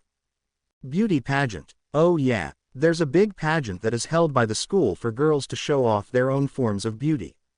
It's normally won by a third year for the last 2 years with everyone doing something special. I'm surprised that Mr. Aizawa never told you or Momo about this. He probably thought it wasn't necessary for us to know and decided against it. Momo explained almost for word what Mr. Aizawa probably thought and maybe also didn't want internal struggles within our classes since most of the girls live in a dorm together with me. Bummer. Sign-ups ended today. Maybe it's for the best. The less of us that perform, the less problems there are. I did see Toga's name on the roster though. Quote. Toga. All of us were confused as to how she found out. Oh yeah, I heard she found out through Shinso. They still keep in touch and everything where it's kinda keeping her in the loop of everything. Yui pointed out a good point in how she probably knows for all of us to smile a bit. Okay, so since we're all in agreement to make the culture festival the greatest for Eri, let's get to working on it. Yeah, as this was said, we all began working as hard as we could. We of course avoided making problems for our school work by making sure it was done as well. During this, we had some of our class work as stagehands mainly because they didn't want to dance or sing or even thought they'd be better working behind the scenes, which was fine. I don't blame them for wanting to do that and can relate. After giving Mina the music to play, her and the rest of the dance group began rehearsing what she had.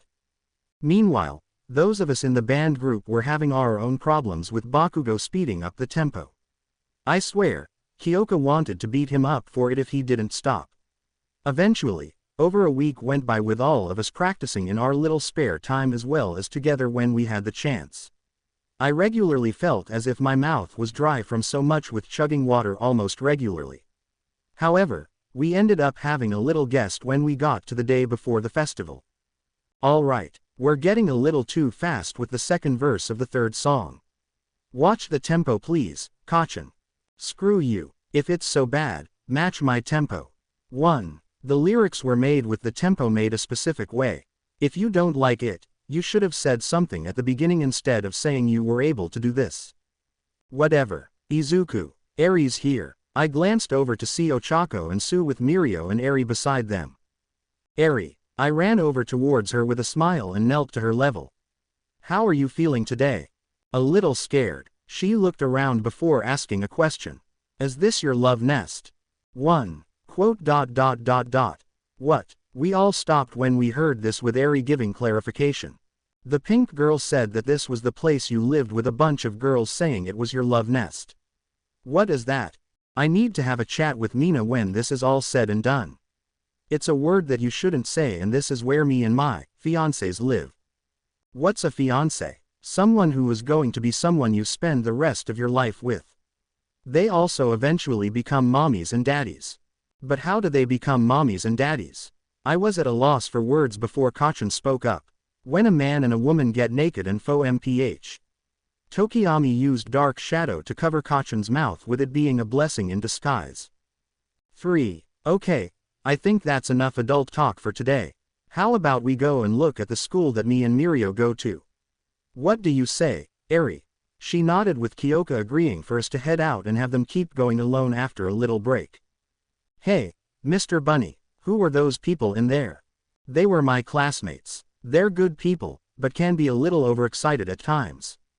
Okay, we continued to walk around and start looking at what everyone was doing. From what we can tell, everyone was as much as hard at work as us.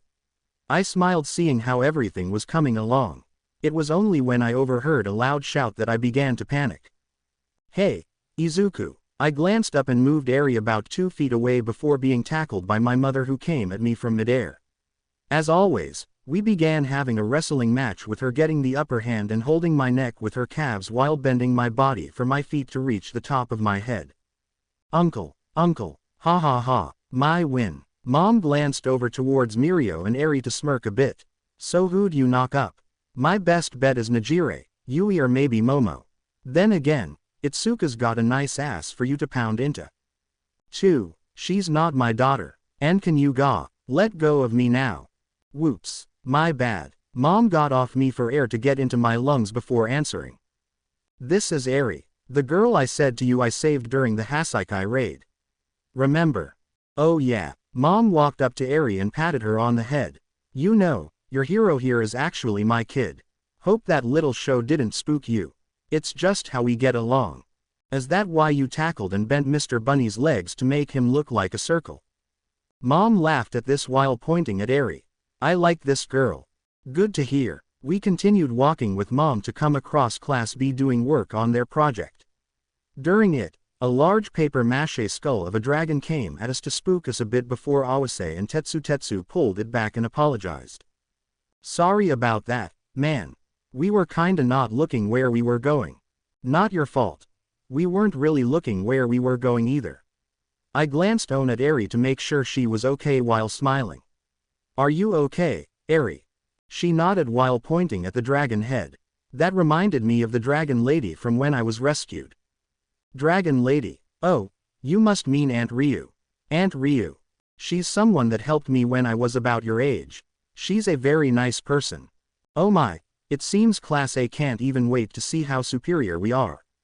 As if everything was meant to fall into place, Monoma spoke up from behind everyone while gloating.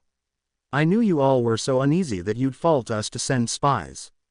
How does it feel to know your measly performance will fail to our great play? Oh yeah, Yui and Kino said you were doing some kind of theater performance. Yes, it's a mix of several great plays packed into one action-packed thriller. You cannot begin to understand the beauty of Romeo and Juliet, Lord of the Rings and Star Wars combined. Ahahaha. 8. That sounds stupid and common entertainment throw up that isn't appealing to anyone whatsoever. Makes me think all you just did was toss that out because you had everyone argue they should do one play with no exact idea how to progress it to make sense. Monoma froze hearing my mom to say this and hit the nail on the head. You said exactly what had happened, ma'am. Abara came over to explain the truth of what they had happened. We were struggling to make an idea with Itsuka mentioning as a possible option opener that Izuku's class is doing a concert for Monoma to suggest doing a play, 10 minutes of rambling later. Regardless, we still had an argument what play we should do with the 3 plays present being merged into one as a way to make us seem better but more to appease everyone. Mom stared blankly at Monoma before picking up Eri and putting her on her shoulders. You're not gonna appease everyone. Get the thought process you can out of your head. You're always gonna have one person not happy with what you're doing. Doing something a majority likes is better and this. Mom walked away with Abara somewhat surprised this was said. Full respect for your mother for saying something we all believe. Awase spoke up for Miriko and I to start walking off to follow her. She was always the type to not give someone a sugar-coated answer. Sorry to say hello and head off but we need to keep up with her. We ran up back to Mom and Eri as we made our way to the support course. There, we met Powerloader who brought us in and explained a bit about the culture festival and how it's a bigger deal for his students. From what I could tell, the support course gets probably the most light on them in this event than they could ever in the sports festival. The same can be said for every other course outside of the hero course. During this though, I noticed Hatsumi come up to us and start talking. Well, if it isn't the rabbit hero and Mr. 10 Million. It's great to see you, cause I've got a baby that I'm sure you'd enjoy. Before she could say any more to us, an explosion happened near her workbench for Powerloader to jump into action. Hatsume, get the fire extinguisher. Okay, I think it's time to head off to our next spot, Eri. Mom pulled Eri out quickly with all of us kinda worried over what just happened. We kept looking around before finally deciding to go over towards the beauty pageant contestants to see Najire and Itsuka. Once we arrived, we noticed Najire floating in the air with a kinda unique dress. 1. Izuku, Miriko, Eri, it's great to see you. She came down towards us for the outfit she had on to show off her more mature sides for me to turn and avoid staring at something I shouldn't. It's nice to see you're working hard, Najire. But Why are you Why am I what? He's most likely asking why are you floating in the air in something that he can clearly see the outline of your body in. Mom said the blunt answer I was trying to avoid saying for Najire to look down at herself. Huh, you were right Yuyu. She turned to her friend who came over from the side to greet us. So you're Najire's fiancé. I figured you to be a little more tough looking. Sorry for the late introduction. My name's Izuku Usagiyama. Yuyu Haya. Oh, you're Yuyu. Najire talks about you a lot. She says how much of a good friend you are. She does. Funny, 'cause in free times during school, she won't shut up about you and the stuff you do. You kinda ticked her off more recently. I laughed a bit before Najire came over to hold my shoulders and explain something to me. Izuku, did you know that there's this girl in the support course that's won every year we've been here till now? I really wanna win this one to have something to go out with. She seemed really frustrated at this with Yuyu explaining a bit more into it. The girl's name is Bibimi Kenranzaki. She's beat Najire and made her the runner-up for 2 years. She almost had her the first year and the second she ended up having a wider gap. To her, this is something she's wanted for 3 years now. I can see the frustration. If anything, you have my support and you'll most likely have everyone else's. Oh, hey Izuku. Itsuka's voice was heard for us to turn and see her in a rather uniquely made teal dress. 2. You must be Eri. Nice to meet you. Izuku told me a lot about you. She knelt down to Eri's level and smiled with her hiding behind my mom. Eri, this is another one of my fiancés. Her name's Itsuka Kendo. Hello. She was a bit scared meeting her with Itsuka smiling. You're so adorable. Hate to cut this short, but we gotta get back to what we were doing. Haya explained this for us to agree we did have to leave and headed off. While leaving, we decided to talk with Eri a bit of what she saw. So Eri, what do you think of the culture festival? She seemed to be in deep consideration of it before giving her answer. I'm scared it's going to be very loud, but everyone is doing a lot to make it look nice. I do want to see what everything comes out as. So do you want to see the culture festival? She nodded with us deciding to grab something at the cafeteria. While there though, Mom gave a bit of information she heard. Just so you know, the Hero Board has been on the fence with doing the culture festival this year. After everything that's happened so far, they thought it wasn't wise. However, Nezu got the chance to make an ultimatum with them. If there's even a bit of danger from a villain attack or someone doing something they shouldn't that could get out of hand, the festival's going to be shut down. No ifs and or buts about it. I heard this to understand just what the situation was. Technically speaking, this wasn't our fault, but they need to treat this as if it is and hold us accountable for what's happened because of negligence due more to the fact we've been predominantly at peace for a while now. I felt worried, but the worst will only happen if something were to happen. I just hope everything turns out okay. For everyone's sake then. Third person Pav. In an unknown apartment, an older man in a suit and a small woman with red hair and pigtails were discussing with one another. Everything seems to be set, La Brava. Yes, Gentle. The smaller woman looked at the man she was talking to known as Gentle to notice him looking somewhat tired. Gentle, did you have your evening tea yet? I know how you're unable to enjoy the night without it. I am all right La Brava. If I do not finalize everything as soon as possible, then I won't be able to properly execute the plan as a whole. Both were criminals who were working as a team. Though they were bad, they weren't exactly the normal bunch of criminals. A lot of times, their actual crimes were resisting arrest from pro-heroes and attempted theft. Not exactly threatening when looked at on paper, but strong enough to prevent going in for their crimes. But in the reality, the two weren't actually bad people. They were just people that the current society denied. Okay then, is there anything I can help you with? La Brava asked. If that is the case, it should be imperative that you find out what exactly we are trying to do in order to have it be done right. The man began explaining his plan. In short, they were going to leave at a specific time and head off on a route. He said they were to be at a shop that looked similar to a home that only those that know what they're looking at would know. After that, they'd head off towards UA on a specific route. That would be where the woman La Brava's talents would come in. Unknown to most, Their talents of broadcasting their crimes on social media was mainly due to her talents in hacking. The plans were made by Gentle, but it was thanks to Labrava that they could be executed as well as they could. Their goal was simple but large when looked at in the larger grand scheme. Infiltrate UA and broadcast it for the entire world to see. But Gentle, why do we need to stop at this specific shop? Because Labrava, at this very shop, there is a specialty that only true tea lovers can love. The gold-tipped Imperial. This brand of tea is a unique brand that only those of brilliance can understand. Its flavor on our tongues will be vital in securing a rousing success. This is extremely important Labrava that will ensure our names to go down in the history books alongside people such as Destro, All Might, and the Hero Killer. And all of this is only possible because of your assistance, my dear. It is only because of your constant work and devotion that we can succeed in our actions. Labrava, I owe everything to you. Hearing these words, Labrava began to cry before jumping up towards the man. Gentle, she wrapped him in a hug as they fell on the ground with tears of joy in her eyes. Gentle, I love you. And I you, Labrava. The man smiled happily knowing how enjoyable his life has been since they became a pair. Meanwhile at UA. What? You're serious? Izuku was on the phone with Siro who was talking to him from the 1A dorms. Yeah, man. The ropes too worn out. In an attempt to make their act seem more unique, the group agreed to have Sato hold up Aoyama as he used his quirk in his costume to send lasers from his body across the auditorium.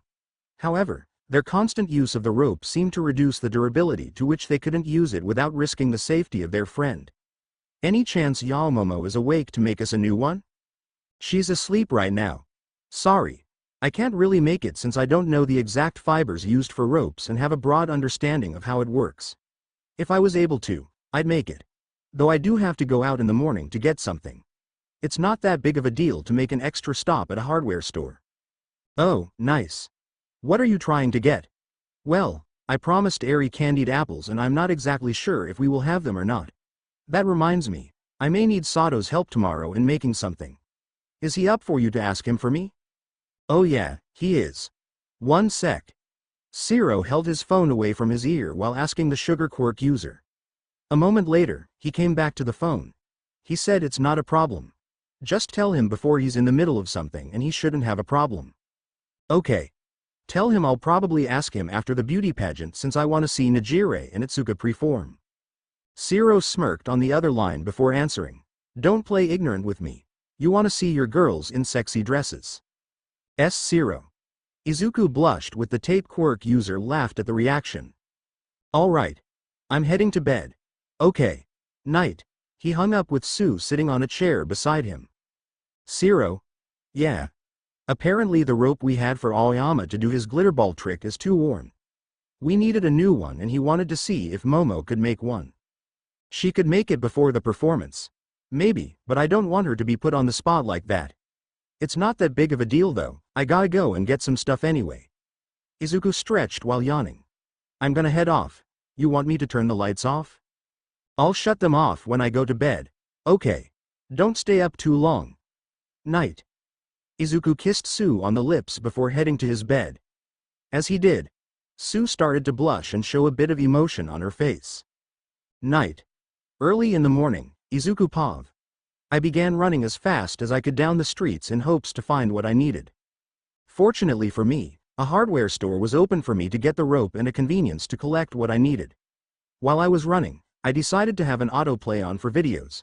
There wasn't a list, so it was all random for me to currently listen to some guy that seemed to talk about a villainous act he committed. Is this guy into role-playing or something? No villain would be so bold as to talk about their acts like this. As I was in thought, I wasn't paying as much attention to narrowly hid two people in overcoats, hats and what looked like sunglasses. Careful, young man. Sorry, I wasn't paying attention, my fault entirely. It's all right. The taste of the gold-tipped Imperial hasn't left me, so I can forgive you. As he said the tea Momo gave us a few days ago, I glanced at the place they were walking from to see a weird building. Wait, so that place was a tea shop all along? Huh, never thought about it. Maybe I should bring Momo here one day as a date. She always enjoyed a nice cup of tea that had refined flavors. I turned to the two people and began asking them a bit about the tea shop. You wouldn't happen to know about their hours, would you? I don't want to come at a bad time for them. Oh, you said you'd like to have an outing with a girl I believe is your girlfriend? The man asked for me to blush a little. Actually, she's my fiancé. It's a little weird to say out loud now that I think about it, but it's kinda growing on me. The name, I mean. I see. Well, your fiancé is a lucky woman to have someone who thinks about her likes and dislikes. He started telling me the times for the shop with his voice confusing me for a minute. It was only then that I pulled back into the video playing in my ear to hear the man talk about invading Ua. When he said this, I began putting two and two together with the voice. This can't be. Well, if you'll excuse us, we are very busy. Have a nice day, my boy. They started walking away with the fact this was the guy the first was listening to who so blatantly said they'd attack Ua coming to my mind. Wait a second. He stopped to turn around at me with the unease on my mind. You're the one villain, right? The one that posts his crimes online? The two stood still for a moment with it only proving my point. I'm right, aren't I? Tell me, are you actually going to try and UA during our culture festival right now? In one quick moment, the man pulled his outfit off to show him in an overcoat and a suit. He began kneeling down while speaking. My apologies everyone. It seems we were found out. As such, we shall begin here on our destination towards Ua. My name as always is the criminal Gentle. During our attempt for infiltration, we have been discovered by a boy that goes to Ua. I along with my lovely assistant La Brava shall give you a performance you shall never forget. The girl he was with was holding a portable camera in her hands while he was posing in front of it. Her face indicated she was awestruck by this, but I couldn't question this as well at this point. If he'd invade Ua, everything people like my class, the other courses, even Eri had looked forward to would be for nothing. I need to stop him here and now. Look. Whoever you are, I don't want to fight you. There's better ways to handle this than fighting in my opinion. Technically right now, you haven't done anything wrong yet that I see a reason to fight you. Please. Right now, turn back. Invade Ua on another day, try another school, do something other than go after our school on this day.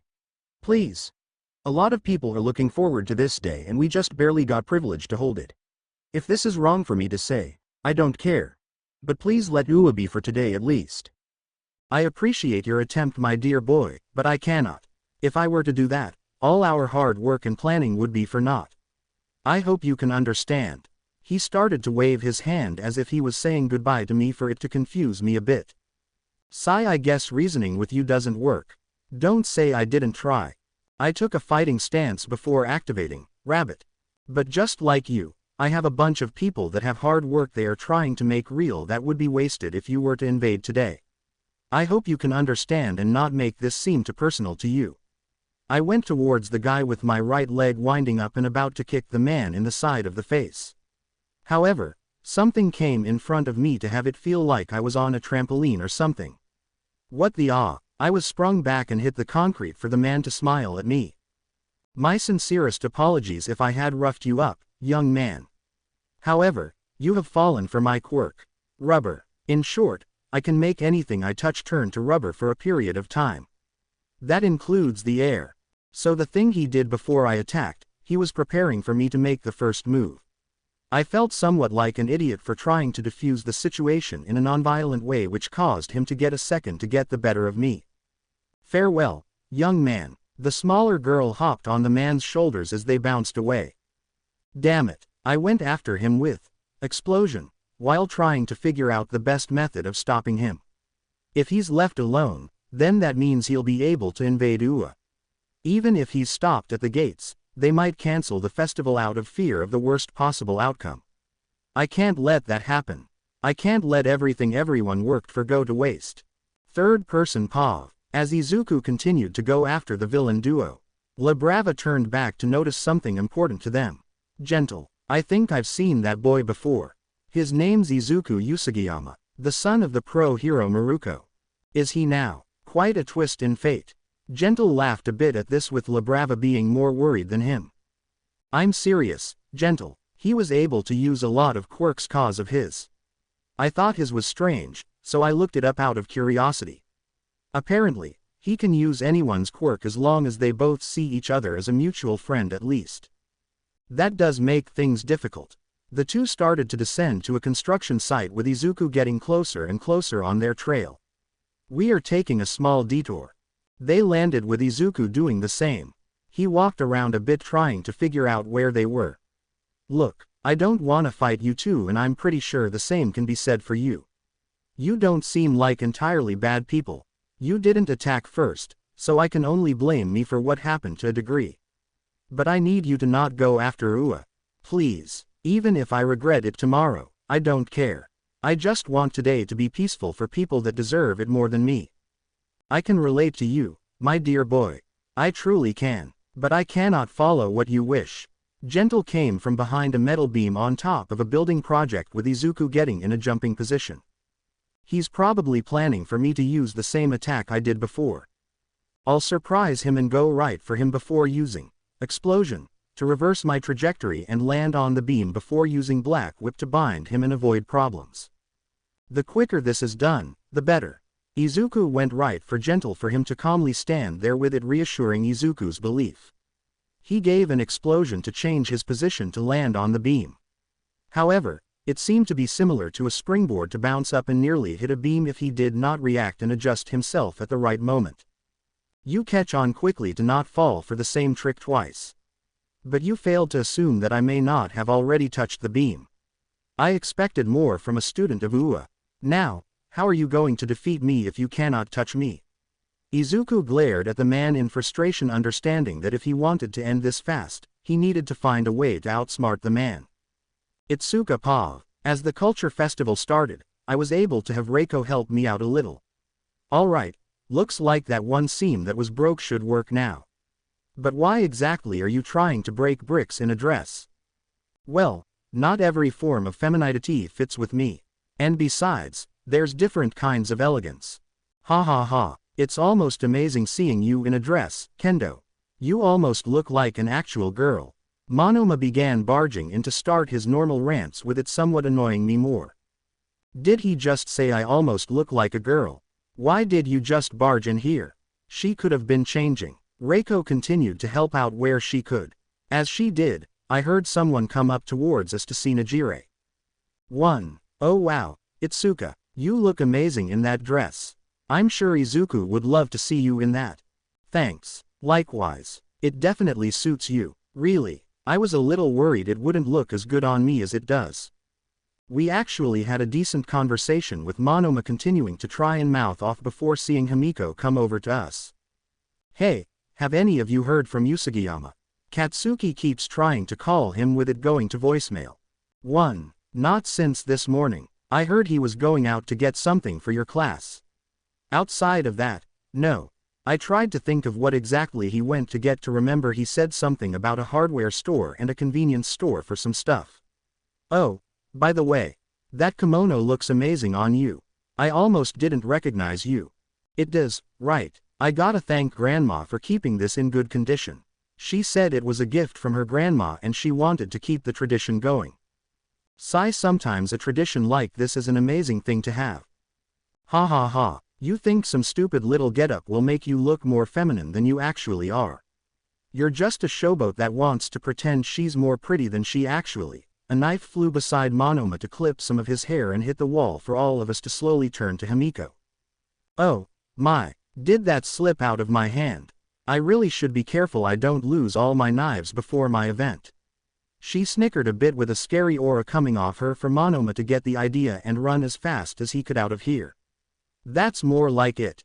So I'm assuming your talent is going to be something with knives. Najire asked for Himiko to smile and nod. Yup, I'm actually really good at knife throwing, to the point I can make it seem like a dance. At least, that's what Katsuki says. I heard Setsuna say on how amazing you were with accuracy. Reiko spoke up and explained how good Himiko Akutali was. She said you threw a knife 100 feet away from a target and nailed a bullseye 3 different times, with each knife hitting the hilt's bottom of the knife thrown before. You can do that. Wow, that's amazing. Irony, a natural talent I had with my quirk I genuinely hated turned into a form of showing inner beauty. She glanced at the knife, somewhat interested, before the sound of someone coming over to us that Najire seemed to know. If you call something like that beauty, then you don't truly understand the meaning of dazzling the crowd. Ha ha ha ha ha. 2. Who's the weirdo with the stupid long eyelashes? And just like that, Himiko says what we all are thinking. 1. Bibimi Kenranzuki. She was the winner of the pageant for the last 2 years. She's super flashy and shows it off a lot. Grr, I hate that she can do that so much. 1. If I recall, you tried to do the same last year, Najire. I hope for you the best of luck that your attempt this year will be far more dazzling than the last. She walked away with the act still kinda leaving a bad taste in my mouth. That felt kinda annoying. Same. It's annoying, but she can do some amazing stuff to turn that sickening dazzlement she does into a talent. I continued to think about this before turning back to what Himiko said. What's keeping Izuku so long?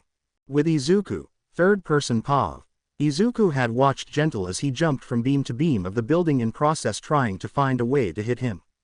I can't leave him as is, but I need to hurry up. I'm most likely wasting a majority of my time handling this and making everyone worry. Gentle stood on one of the beams as it continued to bounce up and down. My apologies boy, but I must end this here. Gentle hopped away with Labrava on his shoulder with Izuku about ready to pursue. I must say though as a warning, my quirk does not make things remain as rubber forever. Eventually it will return to the shape it once was. But what will happen to the integrity if they are not exactly as they were? Hearing this, Izuku realized all the beams were continuing to bounce to know what he was doing. Hey, what the heck are you doing here? A man shouted from a work building on the site near where he was for Izuku to panic. Get out of here, now. However, the beams began returning to their natural composition for the bends done to make the structure start falling. But what Izuku did not know was that the beams had also lost major parts to them staying together to make them all fall apart. In a bit of fear for the man that was about to get crushed, Izuku ran over to activate Tetsu's hardening, and OFA in hopes to protect him. This succeeded with a bit of a head injury being on the packed quirk user's head. Gentle, did you plan for that man to be there? Labrava asked for the older villain to sigh in relief. Not at all. I was worried however that he would get hurt. But as expected of a hero in training, he worked hard and protected the man just in the nick of time. He didn't show it, but Gentle was afraid someone was going to get hurt that didn't have to buy his attempt to slow down Izuku. However, everything worked out for this and they continued their objective. Damn it, he could have hurt someone. Seeing the distance, Izuku knew there was no way he was going to catch up at all, but then he remembered something Gentle had said. With his leg pulled back and OFA going through it at 20%, Izuku prepared an attack. If the air's rubber, then even after you use it, then that means I can use them as well. In one quick motion, Izuku gave a swift kick, forcing air pressure to attack a spot Gentle had bounced off. With that, the force ricocheted off the area and onto another before finally meeting up with the two and hitting the older villain in the back. Luna Air Force. Falling down towards the ground, Gentle and Labrava tried to prepare for the inevitable pain with Izuku charging after them with wave motion and explosion. Hey, what the heck am I supposed to say to my boss when he sees this? Apologize to him and say it was a villain attack that happened. I'm sure he'll be somewhat more understanding when he hears this. Izuku responded back in hopes that this will work out best for everyone before catching up to the two he was trying to capture. I'm not letting you go this time. They landed on the ground with Izuku tackling both and holding their arms to their backs with OFA. Just stay down and I promise nothing worse will happen. I don't want anyone to get hurt and I really don't want to do this, so please just accept that this happened so nobody has to have everything they worked hard for be ruined. Labrava turned to Izuku with tears in her eyes while shouting. You don't get it. Gentle worked so hard for this. If you're so worried about people's hard work being ruined, what about Gentle's?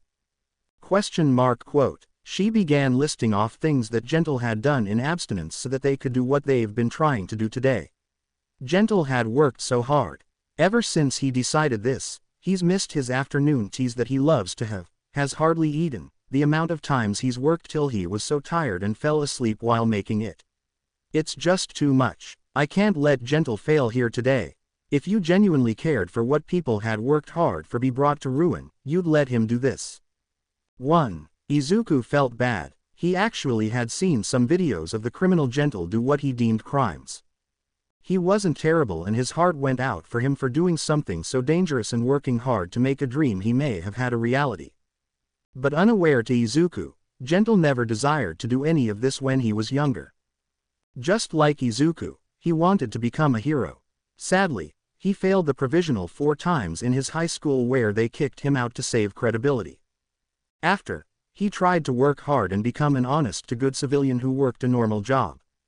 This eventually failed when he unintentionally caused a pro to be unable to save someone because he subconsciously wanted to help.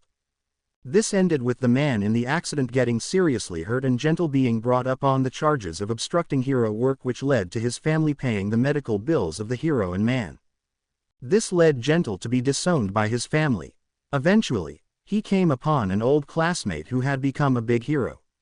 He tried to talk with him, but the man genuinely didn't remember him, which led Gentle to realize something. He had nothing to show for trying to be a hero. Nobody wanted him to be a hero. And as such, he decided to try something different. He believed that if the world couldn't accept his existence as a force for good, they'll have to accept it as a force for evil. I'm sorry, La Brava. If only I had planned more ahead. Perhaps, things would have been different. La Brava looked at Gentle to see him genuinely sorry for her. It was true that Gentle decided for them to try this, but it was also her that wanted to side with him. And why wouldn't she? She gave him a reason to live. As a younger girl, she knew her power wasn't useful or flashy to catch just anyone's eye. However, she tried to help those she genuinely wanted to. This led with people bad-mouthing her behind her back with it able to be heard. This eventually would lead her down a spiral that made her a shut-in. Contemplating if she even deserved to live, she was on the verge of actually committing suicide before stumbling upon Gentle's videos. Though he had nothing but hate comments and the videos he posted were terrible, he tried his best. He wanted to succeed but didn't have the knowledge or means to. She thought if anyone could understand her, this man would. As such, she sought him out, found him, and they became a pair. The man even made a costume for her and added black mascara to his eyes to resemble the darkened and hollow eyes that La Brava had coming to him. They were both failures and useless to society alone. But to one another, they were reasons for the other to live and achieve their own goals together. And as such, this was enough for them to continue working hard for one another. In a bit of desperation, La Brava began to tear up before saying a single phrase to Gentle. "Gentle, I love you." In that moment, a strange power was emanating off of Gentle with an aura of pink around him. In brute force, the villain was able to throw Izuku off to have him reaffirm his footing and see the man ready to fight. What did she just do? Was that a quirk or something? I have said this before, boy. I plan not to fail today, so do not think you will succeed just because you had the advantage before. He stormed at Izuku and gave him a solid punch. He didn't plan for this attack to do as much damage as it did to be slid back. Not stopping there, Gentle continually attacked Izuku with punches for him to try and dodge them as quickly as possible. Izuku was infuriated now. The man did not want to surrender and kept attacking with his concern for harming them being his own downfall. If you're not going to accept me giving mercy, then don't blame me if you get hurt. Izuku went below Gentle and gave a solid stomp to his stomach to push him into the air. To get more stability, the villain used his quirk to bounce off and go right back for Izuku for him to grab Gentle's fists and try to outpower him with OFA.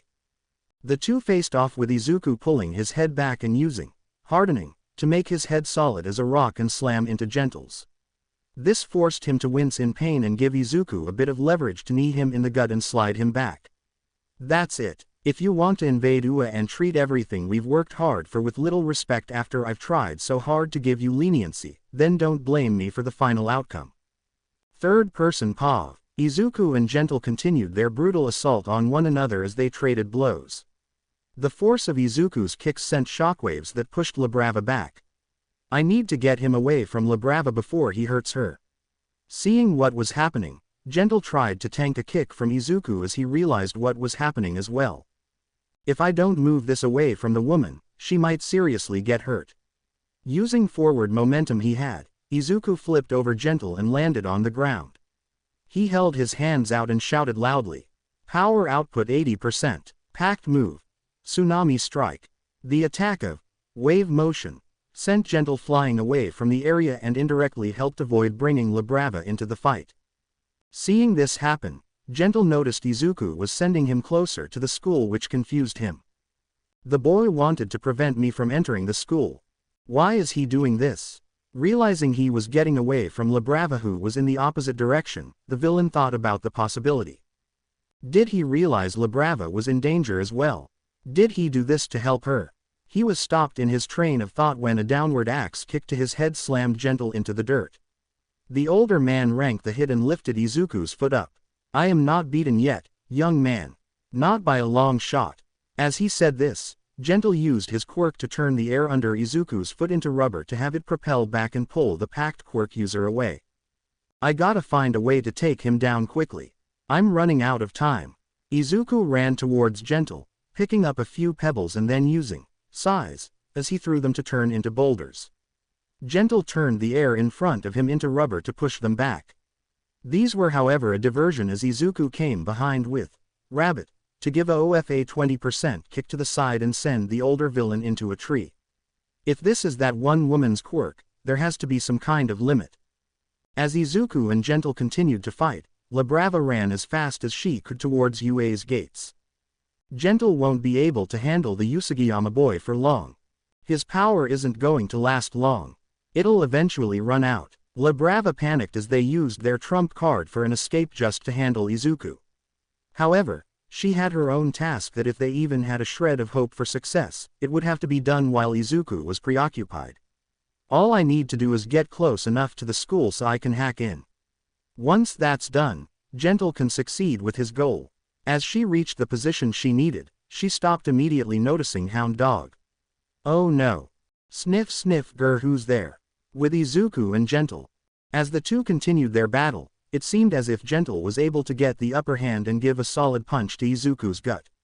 When he did, however, the power-up he obtained from Labrava left him to have little push towards it. "No, not now."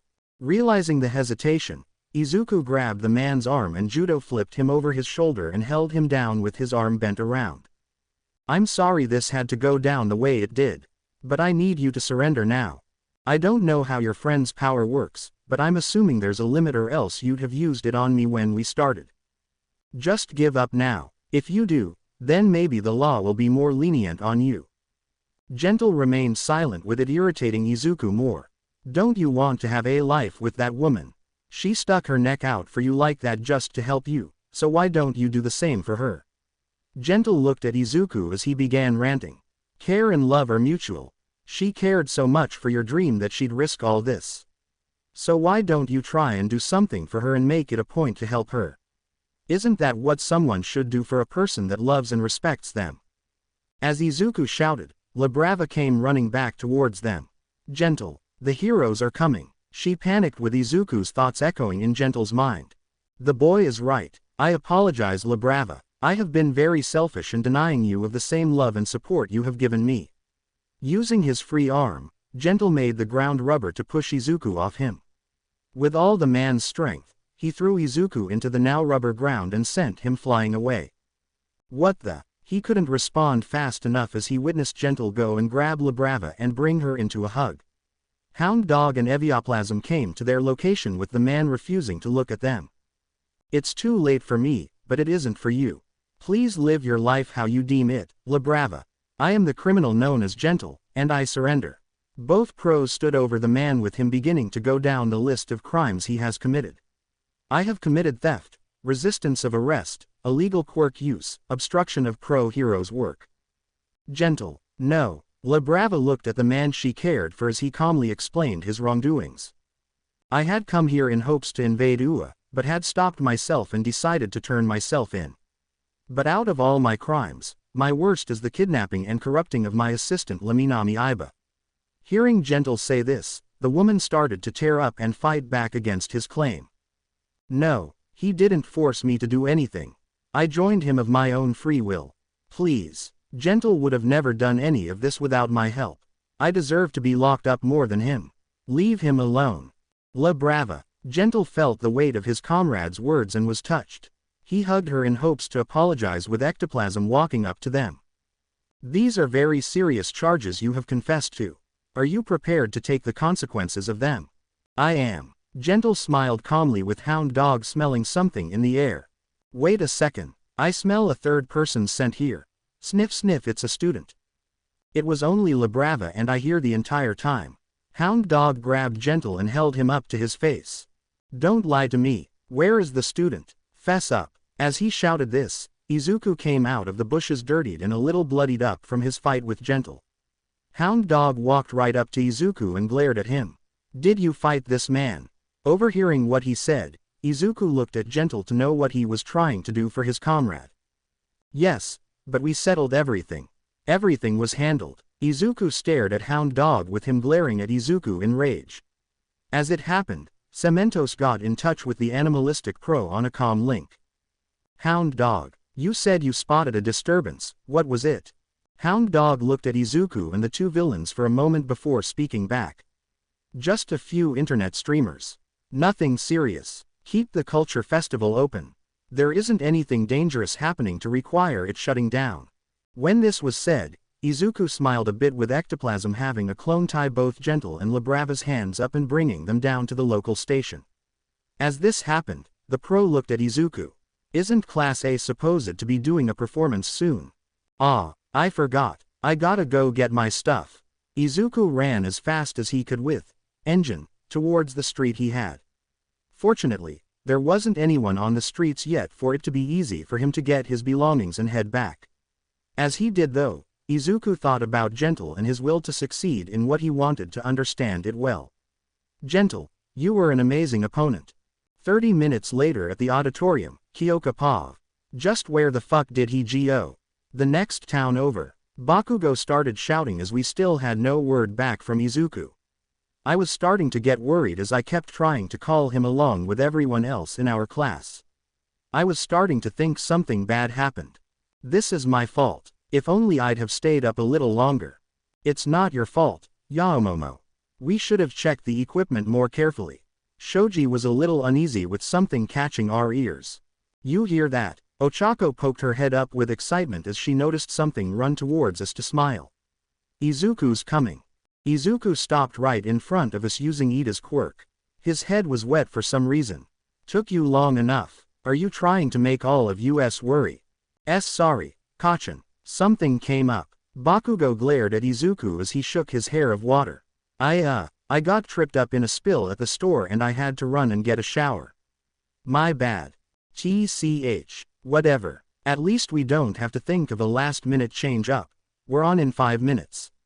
We started getting into position with Izuku grabbing a guitar and smiling a bit. Something good happen. I'm just thinking of Eri's face when she sees us start singing. Yeah, that kid's gonna smile after this. If not, I don't know what would. Miriko Pav. Alright, Squirt. Izuku's gonna be doing a performance in that stadium. I pointed towards the stadium joining the kid in Night Eye's little student. So does Mr. Bunny sing a lot? Oh, big time. He learned of how to do it and actually got a talent for it. I smiled while seeing a bunch of kids joining us. Can you believe the cockiness of this class? They think they can make people happy from some stupid song and dance routine. It's their own fault this is happening with us having to uproot everything and live in UA's grounds. Hearing these words, I wanted to kick these people's asses before feeling Eri grip my leg. Come on kid, let's get some good spots to see everything happening. We joined in and waited for everything to start. I placed the kid on my shoulders and let her hang out there. Last person I let on my shoulders like this was Mr. Bunny as you call him. Hope you're comfy. As the lights dimmed, the scene in front of us began playing. Before the doors were shut though, Najire ran in with Izuku's tomboy girlfriend for them to slide right next to us. We late. Just in time, Eri moved to hide her head behind my ears while poking out to see Najire. Alright, let's turn and see what Izuku's got. We all turned and noticed the class start shutting the lights off. However, I didn't see Izuku up there as Kyoka started. As Mr. Bunny not singing with the girl, Eri was confused and really sad when all she saw was Kyoka singing for me to try and reassure her. I'm sure he's gonna come out. He's probably just letting her take the first song and then coming out for a big second song. I was a little uneasy while thinking maybe he got stage fright. That is, until I heard a guitar play to see Izuku come out from the shadows and start doing a duet with Kyoka. He seemed calm and collective while singing with her. Above though, I noticed something I had to laugh at. Someone actually put up a camera to record it. Something tells me that Blasty had something to do with that. Everyone started to sing with Izuku and Kyoka as they looked at one another and sang. I was a little pumped seeing a lot of people with glow sticks swaying them around to be passed one by Itsuka. She motioned to Eri to give it to her as she mimicked the people. This guy was in Class A. I know, right? I kinda wish I wasn't that much a jerk to Class A too. The people in front of us that badmouthed Izuku and his class started feeling like crap to smile at this. That's what you get for bitching to my son about your own personal shit. Third person Pav. Everyone cheered for joy as the first song ended with Izuku smirking at the crowd. Alright folks, hope you're all ready for a show. As you know, we're Class 1A.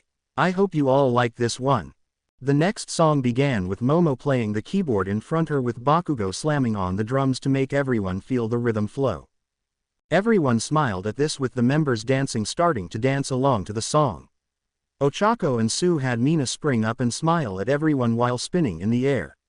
As this happened, Miriko and Eri started to bob their heads to the song with the earlier understanding the feeling of how Izuku must feel singing it. He pushes himself to fight and not give in. I think we all can relate in some sense, not wanting to deny ourselves. As the song ended, everyone was clapping with Eri starting to clap as well to copy. This didn't go unnoticed by Izuku or Tagata as it was a start to open her heart. What we're doing is making a difference. Alright, next one's to all of those out there that know what it's like to be on the bottom. Trust me, I know how it feels to be there.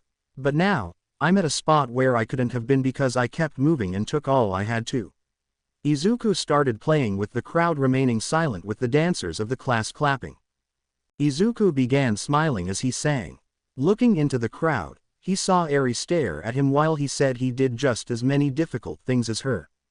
And just like her, he had people that wanted to make him happy and become a normal person again. This erupted into everyone dancing and Ochako having everyone float in the air. All the people present were excited for this, with even Ida's robot dance not ruining the mood. As the song reached its final verse, Izuku looked out in the crowd to notice Eri. Her face was beginning to move and have her smile for joy at the scene, effectively ending the final bit of control Overhaul had over the poor girl and making her a happy child once more that she should have been. What do you know, the kid did it. Miriko smiled at Eri as Miriko and everyone around wanting her to smile joined in the joy in seeing her smile. Eri finally felt at peace and understood she can be happy. Izuku saw this and felt overjoyed seeing he finally completed what he set out for the child. She's free now, she's finally free of that man's clutches. The song ended with Izuku looking at the crowd one last time. Alright, now it's time for one final song. To be honest, I kinda feel this song for a buddy of mine. He tends to be a little flashy, but shinning is something he taught me is what we all do in our own way. So this one's for you, my friend. Izuku smiled at Aoyama above as he was let down by Kirishima and began showing off like a glitter ball. Izuku started to play with it, being a unique song that those that did know what it was to cheer hearing. Kyoka started to join in for the chorus part with both laying their backs to one another playing and smiling above at the camera. The students doing the background began smiling and or moving their heads to the rhythm with Aoyama dancing above everyone. The addition of his quirk made it feel like Izuku's song had something to push it higher. As he talked of someone's sins being irredeemable, the green-haired boy thought of his father, Overhaul and Shigaraki. 3 people in his life, no matter what happens, he cannot forgive either for what they've done knowing they're not worthy of that. When the song ended, Todoroki added some of his ice to make the scene look more dazzling, with everyone now on the verge of losing themselves in their emotions of excitement. Alright, thanks for visiting us and I hope you all have a good rest of the culture festival. Everyone started to pile out of the auditorium and head off to see what else there was. As they did, Izuku and the rest of Class A went to the back. Once there, Izuku collapsed on the floor to freak everyone out. Oh crap, he okay? Kyoka freaked as Momo moved Izuku over to see his face overwhelmed. Are you alright? Yeah, just a bit much at this point in time. I'll be alright though. Izuku smiled as he looked at his girlfriends and noticed Ochako, Sue and Mina running over when they saw him on the ground. Are you okay? Yeah, I'm fine, Ochako. Just got a little too overwhelmed is all. He laughed it off as Bakugo shouted in rage. Hurry the fuck up, you idiots. I wanna get good seats to the beauty pageant. This comment shocked everyone since they didn't expect Bakugo of all people to want to make certain he got good seats to something so trivial to him as the beauty pageant. Okay, why's he so obsessed with the pageant? Kaminari asked this for Izuku to get an idea. I think it's cause Toga's in the pageant and he wants to make sure she knows she has his moral support. And what's your fucking excuse for being slow? Don't got one, then move your asses dipshits. Though he didn't phrase it right, Bakugo had a point that everyone understood. The festival could only be enjoyed by them until after they clean up from their bit. Izuku and Shoji were able to get most of the ice due to their dupliarms with the green-haired boy and Bakugo making explosions to destroy the larger pieces and get the process going faster. As they did this, Miriko walked over with Eri beside her. Hey, Eri, did you like the show? Eri smiled and nodded. Everyone was so quiet before, but then everyone was like, wah, and so I went, wah, too. And I didn't see you at the start, so I felt sad. Her smile disappeared when she said she couldn't see Izuku before it came back. But then you came back and you played with the music girl and. Yo, kid, breathe. I know you're excited, but y'all gotta breathe. Miriko suggested for Eri to calm down and breathe. Sorry, I was just so happy. Izuku could see the smile on Eri didn't stop to be happy. He did what he wanted to do for the girl and suddenly stopped feeling his unease. He stood up and helped everyone clean up before joining his mother and Eri. They waited for Sue, Ochako, Momo and Kyoka to join as they walked towards the beauty pageant to see it starting. Once there, they watched Itsuka take down multiple bricks with no sweat while wearing a dress. She smiled at this with Izuku somewhat amazed how great she looked in the dress she wore. Looks like someone likes how one of his fiancés look in a dress. Kyoka gave a jab with Izuku blushing more at this. Ha ha ha ha ha, should I get a picture for you to enjoy during the night? Mom. Izuku held his head down as Bakugo came up behind them and sat next to the group. Didn't expect you to want front row seats. Tokage came up behind and sat on his lap with a smirk.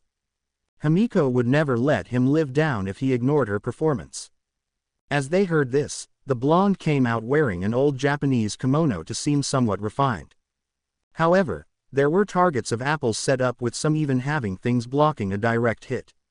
In no time at all, Toga pulled out multiple daggers to stab them with little to no effort at all.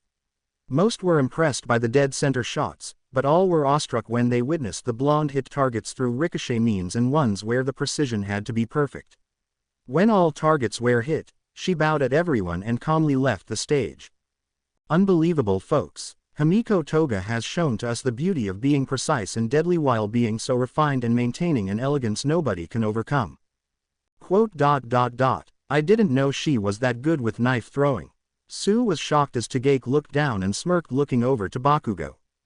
Seems I know what your kink is. Can't a man find it fucking hot when his girl stabs shit? Izuku covered Eri's ears to not hear Bakugo for Miriko to smile. 1. Well, your friend's a colorful prick, that's for sure. They continued to watch as many other contestants came up with Najire being one of the last. Her routine was amazing to say the least as it was a way to show off her ability to fly in the air with her quirk. During it, she glanced down to see Izuku with a notable blush as he saw one of his girlfriends in a routine that made her out to be no different than a fairy flying around with joy. She smiled at this before flying back down to the stage and giving a curtsy to all with everyone clapping in amazement. That was so pretty, it was like she was a fairy flying through the sky. Ochako and Momo were in awe with Izuku still mesmerized. He only stopped when his mother elbowed him. Something tells me you'd wanna see her do something like that in the bedroom. Don't say that in front of Eri. Izuku panicked as he tried to make it hard for the small girl to hear with her unsure what they were meaning to think of the same routine being done inside a room instead of out in the open to think she might hit walls trying to do what she did. 1. The rest of the event continued with everyone having entertainment in the other festivities. The group watched the expo for the students in the support course to see some of Hatsume's gadgets catch the eyes of some of the people coming to see them. Along with this, the group of Izuku and his class of girlfriends was joined later with his girlfriends from Class B, Najire and Imajiki, who seemed happy of what had happened to go towards their class's expo, which was a haunted house.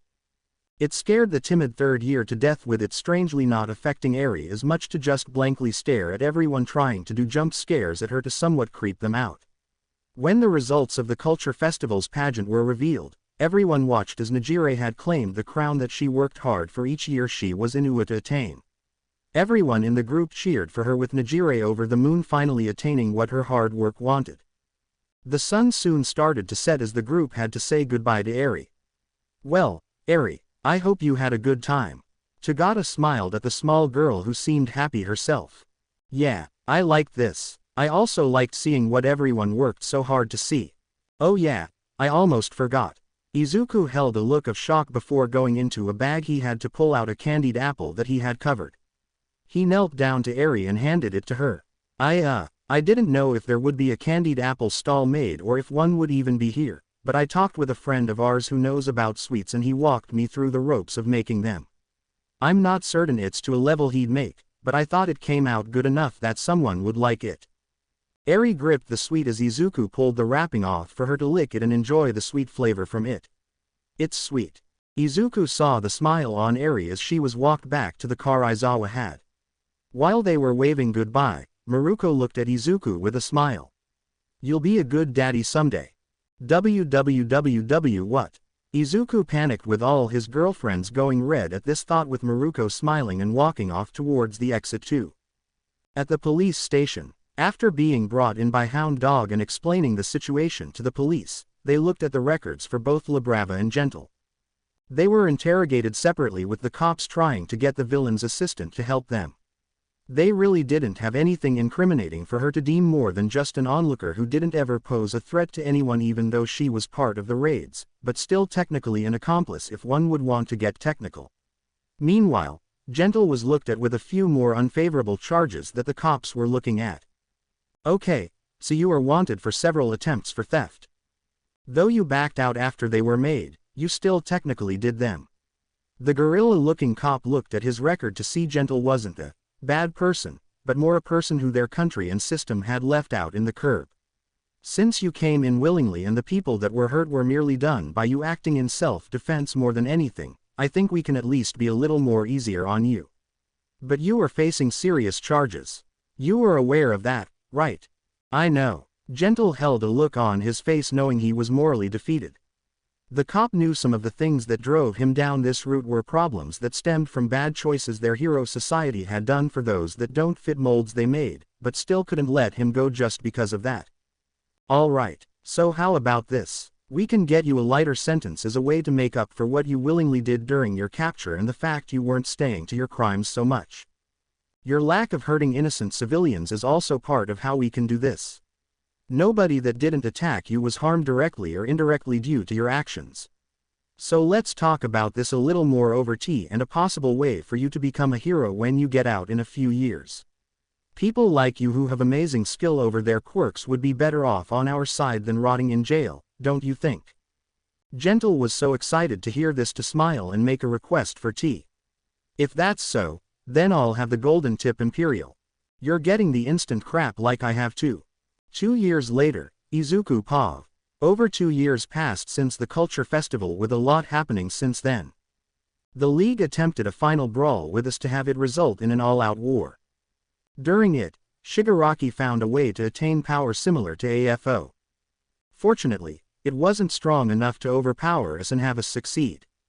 His original quirk though had its own upgrade that resulted in a large destruction of crows and a large portion of a city to be destroyed.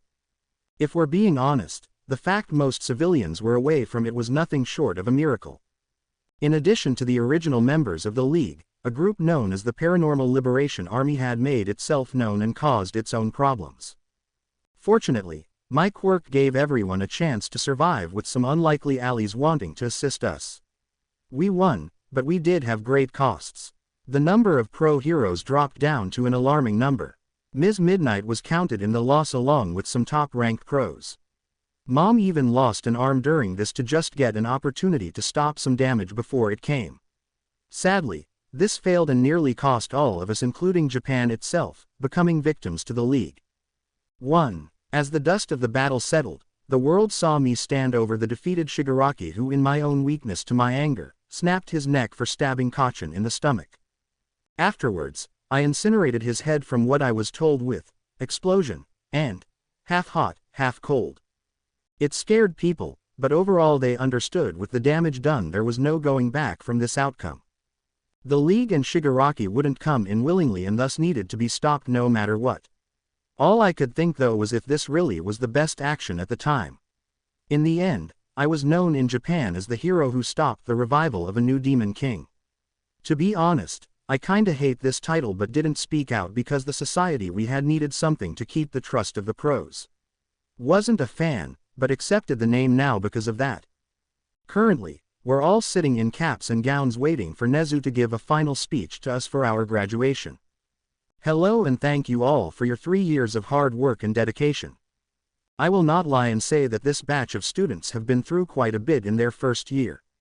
Many trials had come into play for us as a world to know one thing. Our society and way of life is not perfect. We cannot see the mistakes or flaws of it until they rear their unsightly heads. Though this is not an excuse for all that has happened, I do know that these students have risen to the occasion and helped us through difficult times. For that, I am proud to see them integrate into our society as future leaders of tomorrow. However, as a famous quote had once said, greatness and large steps forward cannot be made without taking small steps in the general direction. And as such, this small step forward will be the first step into their new lives. I hope and wish all of you the best of luck in the future for all your endeavors, and may the struggles and difficulties going forward not deter you, but push you to become better as both human beings and members of whichever career path you choose. 1. We all clapped as the awards were given to us with the ceremony finally ending. When it did, I walked out towards the crowd to have a metallic arm choke hold me. Guess ya finally became an adult now. Nice job, squirt. I glanced over to see Mom and Inko smiling at me with some satisfaction. I doubt you have any room to call me a squirt now that I'm taller than you. During my years at UA, I ended up getting a growth spurt that made me taller than 6 feet and now tower over Mom and everyone for her to laugh. Just remember that I can level you any second you get too mouthy with me. Ha ha ha. Inko walked up to me and smiled happily. Izuku. Nothing can say how happy I am to see you succeed and become the man you wished to be. I hope everything going forward goes in your favor. Oh, something tells me it will. I heard Aunt Ryu's voice to see her to the side with Najire, who looked smug and confident. You might even be happy to find something out Najire has to give you. Najire walked up and handed me something. I looked closely at it and realized it was a pregnancy test. I was pale before looking at her and at the test before pointing and her nodding. Gee, then that means you and me. Yup, I hope you're happy I got to be your firstborn's mother. From what I can tell, I'm about a month and a half along. I felt as if something shattered in me to immediately hug Najire and cry into her stomach. I'm so happy to be alive. Well, he took it better than we all expected him to. I glanced over to see Kino laughing at me a bit with Yui behind her. You knew? Yep. A few weeks ago she said she might be, since her time of the month was late 2 weeks. Didn't expect you to be able to put your mushroom in enough to make a little spore from it. Kino laughed a bit with the rest of my girlfriends coming out to realize what happened. Dang it, we're late for the reveal. Itsuka snapped her fingers with Abara walking up to us. The hero board is already aware of this. They want you to have a marriage with all of us just as a way to avoid personal retribution from the act. Wait, so everyone knew but me? I shouted in shock for everyone to whistle a bit, finding out I was right on the money. Why does he get he right to be a dad and I couldn't even get back in the hero course? I heard Mineta shouting to see him behind us and talking in envy. To be fair, Aizawa chose not to have him be flat out expelled with no means of fixing it. However, his brute attitude towards women stopped him from getting into the hero course again. Ever think it had something to do with you not being able to keep it in your pants?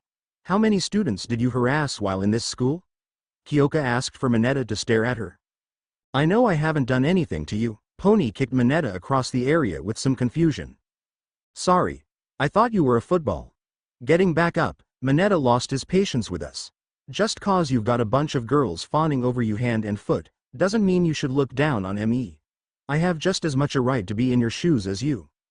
All of us looked at one another before making a face Pony normally made in the past when she had no clue what the heck we were talking about.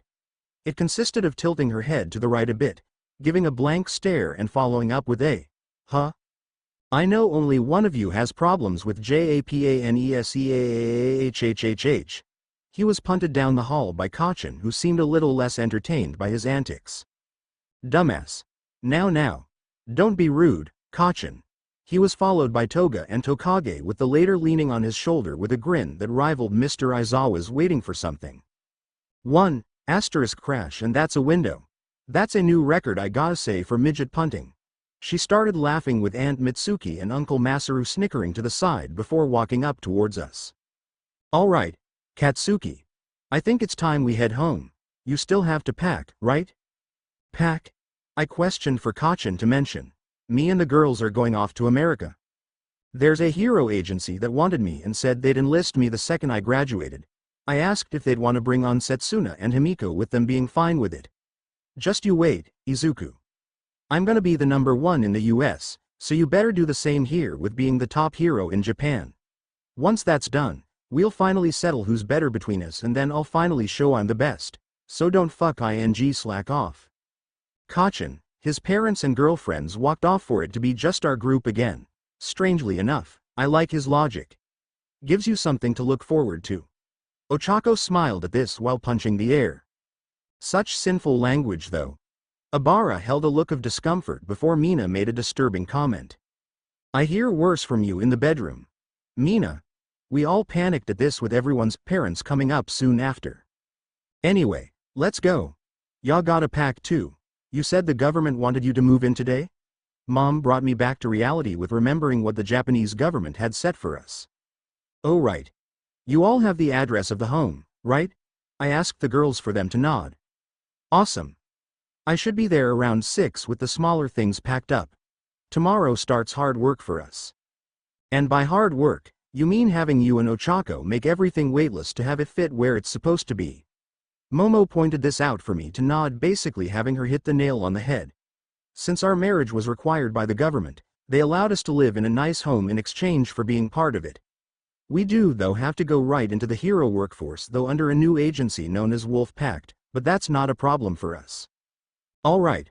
I'll see you all later. I walked out with Mom and Inko waving goodbye, with the two smiling. Hard to believe that you're the little kid I saw with a huge ass infection on his eye and a couple of trash bags back then. Mom smacked my back with some satisfaction. You're a good kid. Don't forget this and do your best going forward. I'll do what I can. Oh, by the way. Did everything finally settle with the divorce? I asked Inko, who divorced her husband near the end of the first year. Thanks to some problems and legal arguments, it took her longer to handle this than normal. All finished up. Might have lost my old home, but most of the stuff we had once sold off was able to have a down payment on another apartment.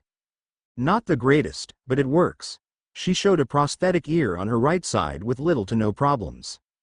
From what I was told, part of the arrangement to what they had, including a restraining order for her and myself, consisted of her ex getting angry to the state of slicing her ear off. The damage done and the inability to reattach it in time cost her a majority of it. Recovery Girl was able to help her with finding a person that specializes in these things, with this being what held up in court the most, to show my biological father was a violent and selfish man, so all's well that ends well, as she pointed out. Must suck for you hearing. Same can be said for you with the arm. We just make do with what we have. Mom and Inko laughed as we began parting at the train station. Well, I'll be off. Izuku. Promise me that you won't scare your mother with another pregnancy. I wasn't scared. Honestly, I was happy. Hence the point you were swinging me around like a rag doll, saying, I'm gonna be the grandmother to a rug rat soon. Hey. I was happy. Don't blame me for wanting to celebrate it. Also, this dumbass right here opted out of being an old man to the kid he saved. Do you honestly think I was at a stable point to be a dad while still in high school? I'm still not sure if I'm frigging ready to be a dad to Najire's and my son. I said in an honest manner, knowing full well if anything, I might not be ready to be a dad. Not yet at least. If I knew you weren't ready to be a father, I would have kicked you in the nuts for knocking a woman up.